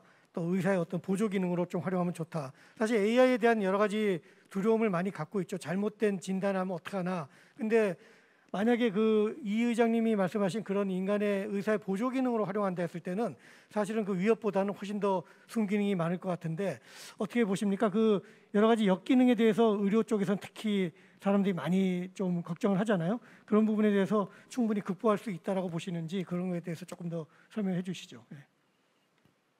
네. 그런 거죠. 네. 그 말씀해 주신 분야에 대해서 저희 의료단 헬스케어 쪽도 많은 고민들을 하고 있습니다. 하나씩 좀 짚어보면은 앞서 얘기 나온 것 중에 어떤 데이터 레이블링 이런 측면에 있어서는 사실 의료 데이터를 레이블하기 위해서 한 명의 전문가가 아니라 여러 명 복수 전문가가 같은 레이블을 줄 때 그것들 정답으로 택하고 그렇게 정답으로 택한 레이블들을 활용해서 AI 인공지능 모델, 그러니까 의료 인공지능 모델을 학습하는 그런 경우도 생기고 있고요. 또 예를 들면 엑스레이 사진을 레이블할 때 엑스레이에서는 정보가 제한적이기 때문에 어떤 그 다음 진단법인 뭐 CT나 다른 뭐 그 검사를 통한 정답을 가지고 와서 엑스레이에서 그 레이블을 한 후 학습하는 그런 모델도 나오고 있습니다. 또한 어떤 우리나라나 미국 같은 그런 서로 다른 인종 간의 어떤 우리나라에서는 잘 동작했지만 미국에서 동작하지 않을 수도 있고 그런 것들을 이제 확인하기 위해서 실제로 임상 환경에서도 그런 데이터를 국내 데이터뿐만 아니라 해외 데이터도 같이 임상을 하면서 이거의 정확도가 얼마나 높은지 우리가 정말 이걸 믿고 쓸 수 있고 안전하고 우리가 원하는 성능을 낼 수 있에 대한 검증을 점점 더 철저히 하고 있습니다. 이런 철저한 검증을 통해서 이제 의료에서 그런 말씀하신 것처럼 걱정들을 좀 해결하기 위해서 노력을 많이 하고 있고요. 실제 이런 것들을 통해서 우리가 얻는 혜택은 그보다 훨씬 더 크다고 생각합니다. 이를테면은 앞서 보여드린 것처럼 이제 의사들이 평소에 놓치기 쉬운 것들을 보조해서 더 정확히 잡아줄 수도 있고 심지어는 기존의 의료에서 이제 그러니까 보기 어렵다고 봤던 것들, 예를 들면은 심전도를 분석해서 어떤 심부전이나 심근경색을 볼 수 있는 것들도 실제로 현재 수많은 데이터 이전에 한 10년, 20년, 30년 동안 쌓여온 수많은 데이터를 바탕으로 이제 인공지능 기술이 분석을 하다 보니 기존의 의료의 그런 지식에서는 불가능했다고 했던 일들도 현재 일어나고 있으며 이런 것들이 점점 이제 임상적 유효성이 밝혀질수록 실제 환경에 사용될 수 있고 우리가 좀 더 정확하고 안전한 그런 케어를 받을 수 있겠죠.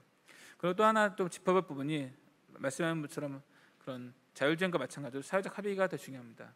말씀하신 것처럼 이제 인공지능 기술이 들어간 어떤 의료 진단 기술 또는 헬스케어 기술이 어떤 오작동했을 때 이걸 누가 책임지고 어떻게 할 것이냐 하는 것들인데 아직까지는 그런 것들을 이제 기존의 의사 선생님들이 뭐 직업 일까 걱정할 필요 없는 것들이 어쨌든 의료 현장에서는 진단 보조 기능으로 들어가서 결과적으로 이 사실은 그런 만약에 폐암이 있다 또는 이 사람이 심정지다라고 찾았을지언정 이것을 결국 이제 해결하고 치료하려면은 이제 의사 선생님들이 실제로 수술을 한다던가 또는 어떤 뭐 약물을 처치하다던가 그 이후에 일어난 처방들이 있어야만 사람이 낫고 몸을 건강 회복할 수 있기 때문에 사실은 결과적으로 인공지능 스스로 어떤 진단과 처방과 수술을까지 가지 못한다면은 어쨌든 이런 정보를 의료진에게 잘 전달하고 의료진이 이것들을 자신의 지식과 또 인공지능이 보여준 어떤 결과 정보들 활용해서 보다 더 정확하고 빠르고 효율적인 진단 또는 건강 관리를 할 수 있도록 도와주는 것이기 때문에 그런 부분에서 이제 저희 의료나 헬스케어 쪽의 인공지능 기술들도 여러 가지 가능성을 보이고 있고 이런 가능성이 가능한 위험도가 낮게 갈 수 있도록 여러 가지 데이터 레이블 측면이라던가 또는 여러 가지 임상적 검증에 대해서도 이렇게 하나씩 단계를 밟아가며 진행하고 있습니다. 예, 좋은 말씀 감사합니다. 예, 홍 교수님 발표 중에 사실 이제 우리 일반인들이 제일 관심 있는 것 중에 하나가 AI가 발전하면 이제 일자리나 내 직장이 사라지는 거 아니냐 이런 쪽에 많은 걱정들을 사실 하는 우리가 기사들을 볼 수가 있는데 사실 저 개인적으로는 전혀 그렇지 않을 거라고 사실 생각을 하거든요. 왜냐하면은 우리가 과거에 뭐 자동차 기술도 그렇고 또 컴퓨터 과학 같은 게 처음 나오는 70, 80년대에도 이런 비슷한 우려가 있었습니다. 주판을 사용해서 계산하던 그런 계산원들이 이제 직업을 잃지 않을까.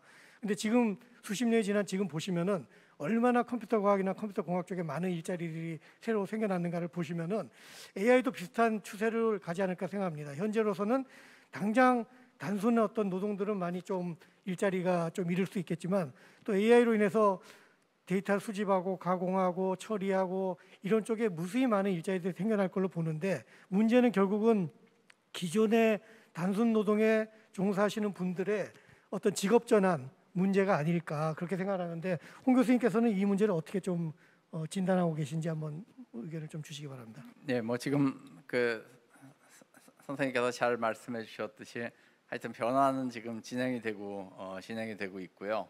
그 경제학자들은 이 문제를 연구하는 경제학자나 뭐 노동 경제학을 하는 사람들은 의견이 양분되어 있습니다. 그러니까 한쪽은 그러니까 이번엔 정말 상당히 과거와는 다른 어떤 형태의 그 급격한 변화가 있을 것이다라고 보는 입장들이 있고 역시 과거에도 사라진 일자리는 있었지만은 새로 생겨나는 일자리가 전체적으로 봤을 때 더 많았다. 새로운 기술에 의해서. 그래서 이번에도 그럴 것이다라고 보는 입장이 있는데요.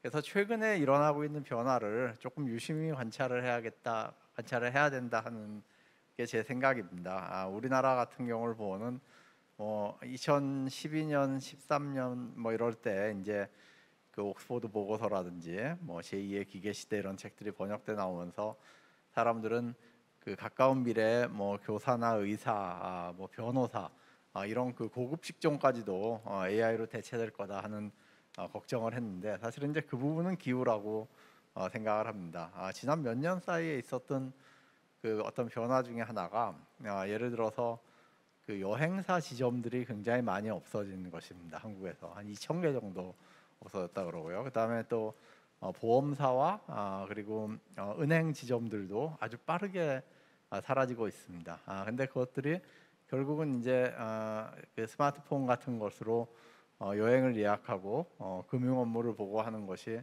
아주 편해져서 그리고 그거는 사실은 굉장히 다 많은 빅데이터와 인공지능들을 사용하고 있는 알고리즘들이거든요. 근데 그런 것들이 굉장히 편해지기 때문에 알게 모르게 그냥 하루하루 순간적으로 그런 것들이 사라져 버리는 것입니다. 아까도 말씀드린 아마존 고 같은 것이 이제 사회에 많이 도입이 된다면은 캐시어 직장이 없어지는데, 그러니까 계산하고 지금도 사실 이제 그러고 있죠. 점점 많은 그런 직업이 그 기계로 대체되고 자동화로 대체되고 있는데 사실은 이런 직업이 이제 사회의 어떤 베이스라인을 형성해주는 직업들입니다. 근데 그런 것들이 빠르게 소멸이 되고 그런 데서 일하시던 분들이 예를 들어서 뭐 데이터 사이언티스트가 된다든지 알고리즘을 쓴다든지 하는 그런 일을 하거나 이런 쪽으로 갈 가능성은 전혀 없거든요. 예, 뭐 어떤 교육을 받아도 사실은 거의 그럴 가능성은 없다고 생각을 합니다. 그래서 사실은 이제 지금 일어나고 있는 변화들,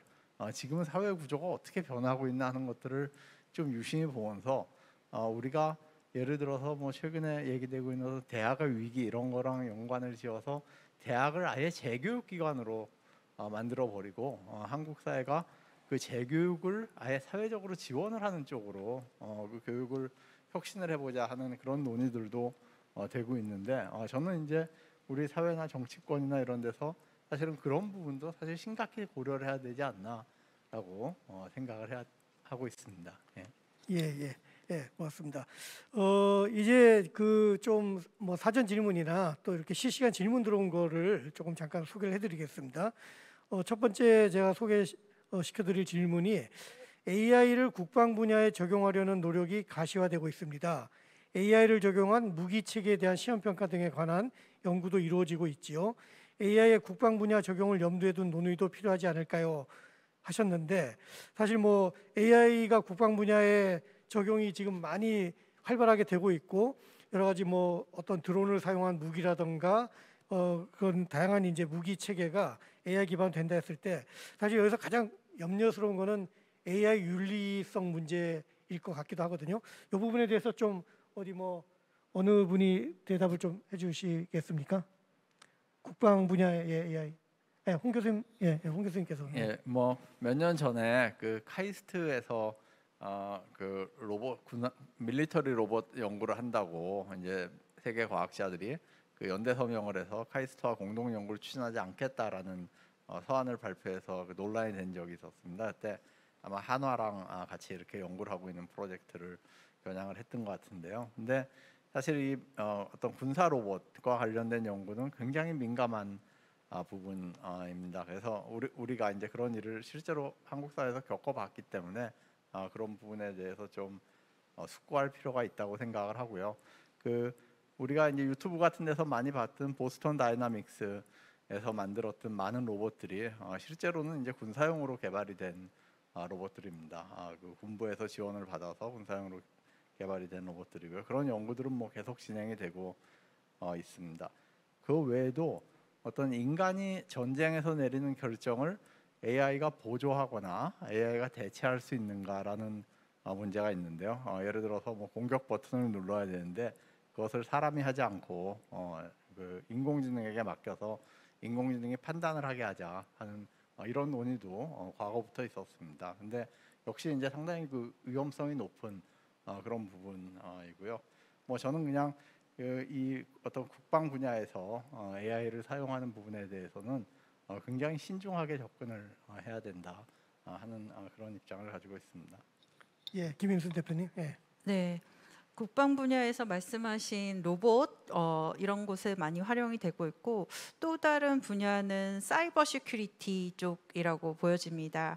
이제 그 사이버 영역도 국방에서 매우 중요한 부분인데요. 사이버 워를 치르고 있죠. 이제 미국과 러시아 간 갈등, 미국과 중국 간의 갈등이 지금 겉으로도 많이 경제적으로도 정치적으로도 많이 드러나고 있지만 이 사이버 세계에서의 갈등도 거의 냉전 시대나 마찬가지인 상황인데요.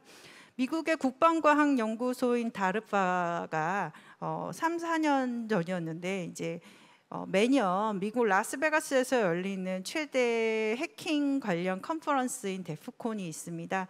여기서 이제 인공지능 간 사이버 공격을 하고 또 대응을 하는 이런 대회를 개최를 했었습니다. 그때도 이제 각 대학이나 이런 팀들이 구성돼서 나와서 실제로 알고리즘끼리 사이버 공격을 하고 대응을 하고 이런 것들을 미국 국방부에서 자금을 지원해서 했었는데요. 이런 것들이 이제 국방과 관련된 것들은 저희한테 구체적으로 어떻게 보면 국가 기밀이 될 수 있으니까 어느 정도까지 진행됐는지는 확실하게 알려지고 있지는 않지만 이러한 시도들이 내부에서 계속되고 있고 저희는 모르는 사이에 미국 국방부에 있는 정말 눈에 보이는 사람의 사이버 전사가 아닌 사람들, 러시아에 있는 네이션 스폰서드 해커라고 이제 국가 지원 해커들인데 실제는 인공지능일 수도 있는 이런 세계가 지금 오고 있고 어쩌면 왔을지도 모를 것 같은 그런 상황입니다. 네. 예. 지금 사실 요 또 다른 질문 들어온 것 중에서 지금 우리 AI가 사실은 결국 이제 핵심 재료가 빅데이터인데 이 빅데이터 이분이 궁금하신 게 생활 속의 빅데이터의 성숙도는 AI의 성숙도는 생활 분야별 AI를 적용했을 시 전후 달라지는 기대 효과 뭐 이런 것들을 질문하셨는데 사실 빅데이터의 성숙도라고 얘기하기보다 사실 데이터는 굉장히 많은데 얼마나 정제된 데이터를 많이 갖고 있느냐, 얼마나 데이터 클렌징 기술이 발달했냐 이런 게 중요할 것 같은데 이경일 대표님은 지금 현재 산업계에서 사용하는 그런 빅데이터 혹은 AI 데이터들이 얼마나 좀 쓸만한 데이터들이 많은지 그런 것 좀 말씀 좀 해주시겠습니까? 네. 예, 성숙이라는 표현을 쓰려면 뭔가 포화되는 느낌이 있어야 될 것 같아요. 성인이 되고 그러면 키도 멈추고 그리고 뭔가 학습하는 과정도 느려지고 나이가 먹어가면서 언젠가는 죽고 뭐 이런 이제 뭔가 생명 주기가 있다고 했을 때 어느 단계가 되면 성숙한다는 용어를 쓸 수 있을 것 같은데요. 현재 우리가 생각하는 데이터 기반한 산업이나 인공지능 기반한 산업 기술 발전이 어떻게 발전될지 또 어느 정도까지 발전될지를 전망한다는 게 쉽지 않다라는 의미에서 성숙을 얼만큼 했냐는 걸 측정하기는 쉽지는 않은 것 같아요. 단지 이제 데이터라는 관점으로 보면 데이터가 더 의미 있게 사용이 되려고 하면은 크게 3단계 혹은 4단계의 데이터 기본적인 데이터 자체에 대한 품질 및 표현 수준이 있다고 생각을 해요. 첫 번째 단계는 기계가 그 데이터를 읽을 수 있는 데이터여야 합니다. 그걸 우리가 머신 리더블 데이터라고 얘기하는데요. 대한민국 정부가 보유하고 있는 데이터 중에서 머신 리더블한 데이터가 20% 내외 정도밖에 되지 않아요. 그렇기 때문에 전체 대한민국 정부를 대표한다 그러면은 100개의 데이터 중에서 20% 정도만 데이터가 기계가 읽고 뭔가를 처리할 수 있는 단계죠. 두 번째 단계는 그 머신 리더블 해야 돼요. 아니 머신 리더블 한다면 머신 러너블 해야 됩니다. 그 얘기는 뭐냐면 데이터를 기계가 읽을 수 있다 해서 데이터를 기계한테 마구 넣어주면 걔가 공부하고 학습해서 똑똑해질 수 있는 게 아니거든요. 그러니까 기계가 많은 데이터 중에서 패턴을 발견할 수 있을 만한 종류의 데이터가 존재를 해야 됩니다. 또 그 다음 단계는 그렇게 만든 데이터에서 의미를 기계가 또 읽을 수 있고 각각의 컨텍스트, 데이터 간의 연관관계를 이해할 수 있는 형태의 데이터 표현이나 의미 표현되어 있는 데이터들이 또 필요하기도 해요. 이런 것들은 거의 존재가 되고 있지 않죠. 그래서 AI가 가질 수 있는 큰 잠재력이나 또는 데이터 사이언스나 혹은 향후 데이터에 기반한 산업이 성장한다고 봤을 때 아마 그게 얼만큼 성숙했냐는 걸 정량적으로 표현하기는 어렵지만 이제 태동기가 아닌가 싶은 생각이 듭니다. 그러니까 데이터 산업과 데이터에 기반한 혁신, 데이터에 기반한 변화들은 우리가 정점에 있거나 성숙한 수준이 아니라 이제 시작이 되고 또 시작하는 과정에서 데이터들에 관련된 재생산이 급격하게 증가하는 것을 지켜보고 있는 과정이라고 평가하는 게 옳지 않을까 싶습니다. 예, 고맙습니다. 예. 실시간 질문 들어온 거 아까 발표하시는 중에 실시간 질문 들어온 거 약간 좀 어려운 질문인 것 같은데요. AI를 통한 범죄의 기준과 그에 따른 처벌은 어떻게 이루어지고 있는지 궁금합니다. 이런 질문을 주셨는데 혹시 이 부분에 대해서 좀 답변을 주실 분이 계실까요? 아직까지 AI를 통한 범죄가 그렇게 우리 눈에 많이 현실적으로 보이지는 않는데 사실 AI를 오남용을 한다든가 공격을 해가지고 이런 것들이 이미 학술적으로는 굉장히 많이 얘기가 되고 있는데 이 범죄 기준이라든가 처벌 기준 같은 것들은 어떻게 뭐 법 쪽이나 이런 데서 논의가 되고 있는지 모르겠습니다. 제가 좀 말씀드릴 지금 AI에 대한 많은 논의들은 상당한 부분이 사실은 관념적이고 상당한 부분이 상상 속에 있는 것들이 많은 것 같아요. 예를 들자면 아까 제가 표현을 했었는데 2차 산업혁명기 태동기 때 자동차가 나오기 시작하니까 자동차가 굉장히 위험해서 말보다 빨리 못 달리게 했거든요. 그리고 또 고용의 문제를 생각을 해서 자동차 구매한 사람은 반드시 인부를 한 명을 고용하도록 하기도 했고요. 제가 보기에는 지금 저희가 인공지능 바라보는 것도 마찬가지인 것 같아요. 현재까지 인공지능은 냉정히 말하면은 인간의 도구인 것 같아요. 언젠가는 뭐 인간과 협력하는 구조가 더 커지겠지만요. 그런 관점으로 본다면 예를 들자면 자동차를 가지고 우리가 사람을 친다든지 아니면 우리가 뭐 예를 들자면은 못을 박는 망치를 갖고 사람을 내려친다든지 그럼 그게 그 도구의 잘못이냐 또는 도구가 범죄를 한 것이냐 라고 판단하기가 어렵지 않을까요? 제가 보기에는 현재 우리가 사용하고 있는 인공지능 그리고 향후 수십 년 내에 사용하는 인공지능들은 대부분 뭔가 자신이 스스로 정말 학습을 해서 자기가 스스로의 의지를 가지고 스스로의 인격과 자아를 가지고 범죄 행위를 하는 것들은 존재하지 않을 거라고 저는 확신을 합니다. 제가 인공지능 분야에만 30년 있었는데요. 그것이 아니라 인간이 의도를 가지고 만든 소프트웨어로서의 그 알고리즘이 그 의도에 따라 행동을 하는 것일 거고요. 범죄라고 얘기한다면은 결국 범죄는 의도성이 있냐는 것이니까요. 그 의도는 기계의 의도가 아니라 사람의 의도가 반영될 가능성이 저는 99%라고 생각을 합니다. 그럼 나머지 기계가 만들어낸 범죄처럼 보이는 사건들이 존재할 수 있으리라고 생각을 해요. 운전하고 가다가 갑자기 뭐 의도하지 않게 사고가 낼 수 있는 것처럼요. 이런 것들에 해당이 되는 것을 변별하기 위한 노력들, 그러려면 이제 데이터를 학습하거나 또 인공지능 알고리즘에 대한 개방성이 필요할 거예요. 그래서 현재 인공지능 생태계를 보면요, 알고리즘하고 데이터에 대한 공유 그리고 또 개방, 검증이라는 것들이 굉장히 보편화가 되고 있는 과정이에요. 그리고 또 지금도 그렇게 실수를 해서 사람을 설령 자동차가 죽이는 경우가 있다고 했을 때 그것이 고의성이 있지 않았을 때는 보험이라는 사회적 장치를 통해서 문제 해결을 하고자 하지요. 이런 방안처럼 기계가 의도를 가지고 자아를 가지고 살인을 하거나 범죄를 적용하려고 하는 의도라는 것을 갖게 되는 것은 대단히 멀겠죠. 그런 상황이 됐을 때야 인공지능이 윤리적으로 범죄를 하고 인공지능이 범죄를 직접 운영이 되는 거죠. 그럼 그렇지 않은 나머지는 뭐냐? 인공지능을 범죄에 활용하는 것이죠. 마치 망치로 사람을 때리거나 자동차로 사람을 치는 것처럼요. 그랬을 때는 그 의도를 가진 사람에 대한 범죄를 추궁하는 것이 우선일 것 같고요.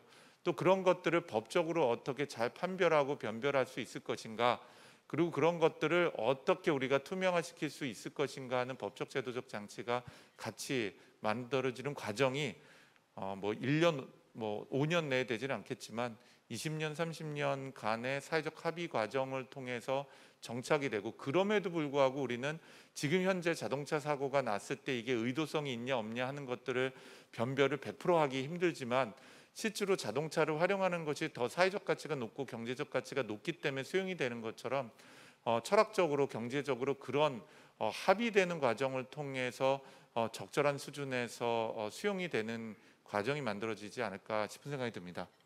예, 감사합니다. 결국 뭐 AI에 의한 어떤 범죄라고 해도 그게 AI의 문제는 아니고 결국 사람이 저지르는 범죄이기 때문에 결국 새로운 이제 처벌 기준과 뭐 이런 게 나올 수 있겠죠. 그래서 그렇게 앞으로 점차 해결해 갈 걸로 생각하고, 이제 마지막 질문 하나가 남았는데요. AI 관련 논의에 사실 대중들의 접근 가능성이 있을까요? 지금 많은 일반인들도 AI에 관심이 많고 사실 논의에 좀 참여하고 싶을 텐데, 지금 이렇게 이제 우리가 토론회라든가 이런 데 전문가분들이 나와서 얘기하는 건 많이 듣겠지만 사실 일반인들의 의견을 들어볼 수 있는 기회는 별로 없었던 것 같은데요. 어떻게 보십니까? 이걸 앞으로 좀 우리가 이런 장을 만들어갈 수 있을까요? 어느 분이 대답해 주시겠습니까? 예, 김윤순 대표님. 네. 이런 거는 정책 입안자분들께서 들으셔야 할 것 같은데요. 우리 이경인 대표님 말씀하신 대로 AI가 계속해서 확산이 될 때 많은 부작용들이 나타날 겁니다. 기존의 첨단 기술이 우리의 생활 속으로 들어올 때 다양한 부작용들이 나타났고, 이것을 이제 듣는 역할을 하는 정부나 오늘 이제 과학기술 저희 포럼에서도 이런 역할을 하고 있다고 보는데요. 여러분들이 이런 일이 있을 때 적극적으로 저희한테 의견을 주시는 것도 이런 장을 통해서 또 과학기술부에 이런 이야기를 전달할 수 있는 통로가 될 수 있다고 생각합니다. 예. 이 얘기를 들으면서 저는 사실 이제 질문을 보면서 진짜 이런 장이 좀 필요하겠다. 우리가 사실 뭐 집단지성 이런 것들 많이 얘기하는데 AI 위키라든가 이런 걸 만들어 가지고 좀 이런 일반인들의 집단지성을 좀 모으는 것도 하나의 방법이 아닐까 이런 생각도 해봤습니다. 하여튼 오늘 이 AI 생활 속 AI 기회인가 위협인가 이런 포럼 주제를 가지고 국민생활과학 자문단하고 한국정보과학계 AI보안연구회가 과학기술정보통신부 후원으로 이런 좋은 토론회를 마련해 주셨는데, 여기 오늘 참여해가지고 좋은 말씀해 주신 위원님들께 다시 한번 감사드리고 또 주최해 주신 모든 분들께 감사드립니다. 오늘 토론회는 이걸로 마치도록 하겠습니다. 감사합니다. 네, 끝까지 오늘 포럼을 시청해 주신 모든 분들께 감사드립니다. 국민생활과학 자문단 앞으로도 국민 삶과 안전에 밀접한 문제에 대해서 소통하는 자리를 지속적으로 만들어 가겠습니다. 감사합니다.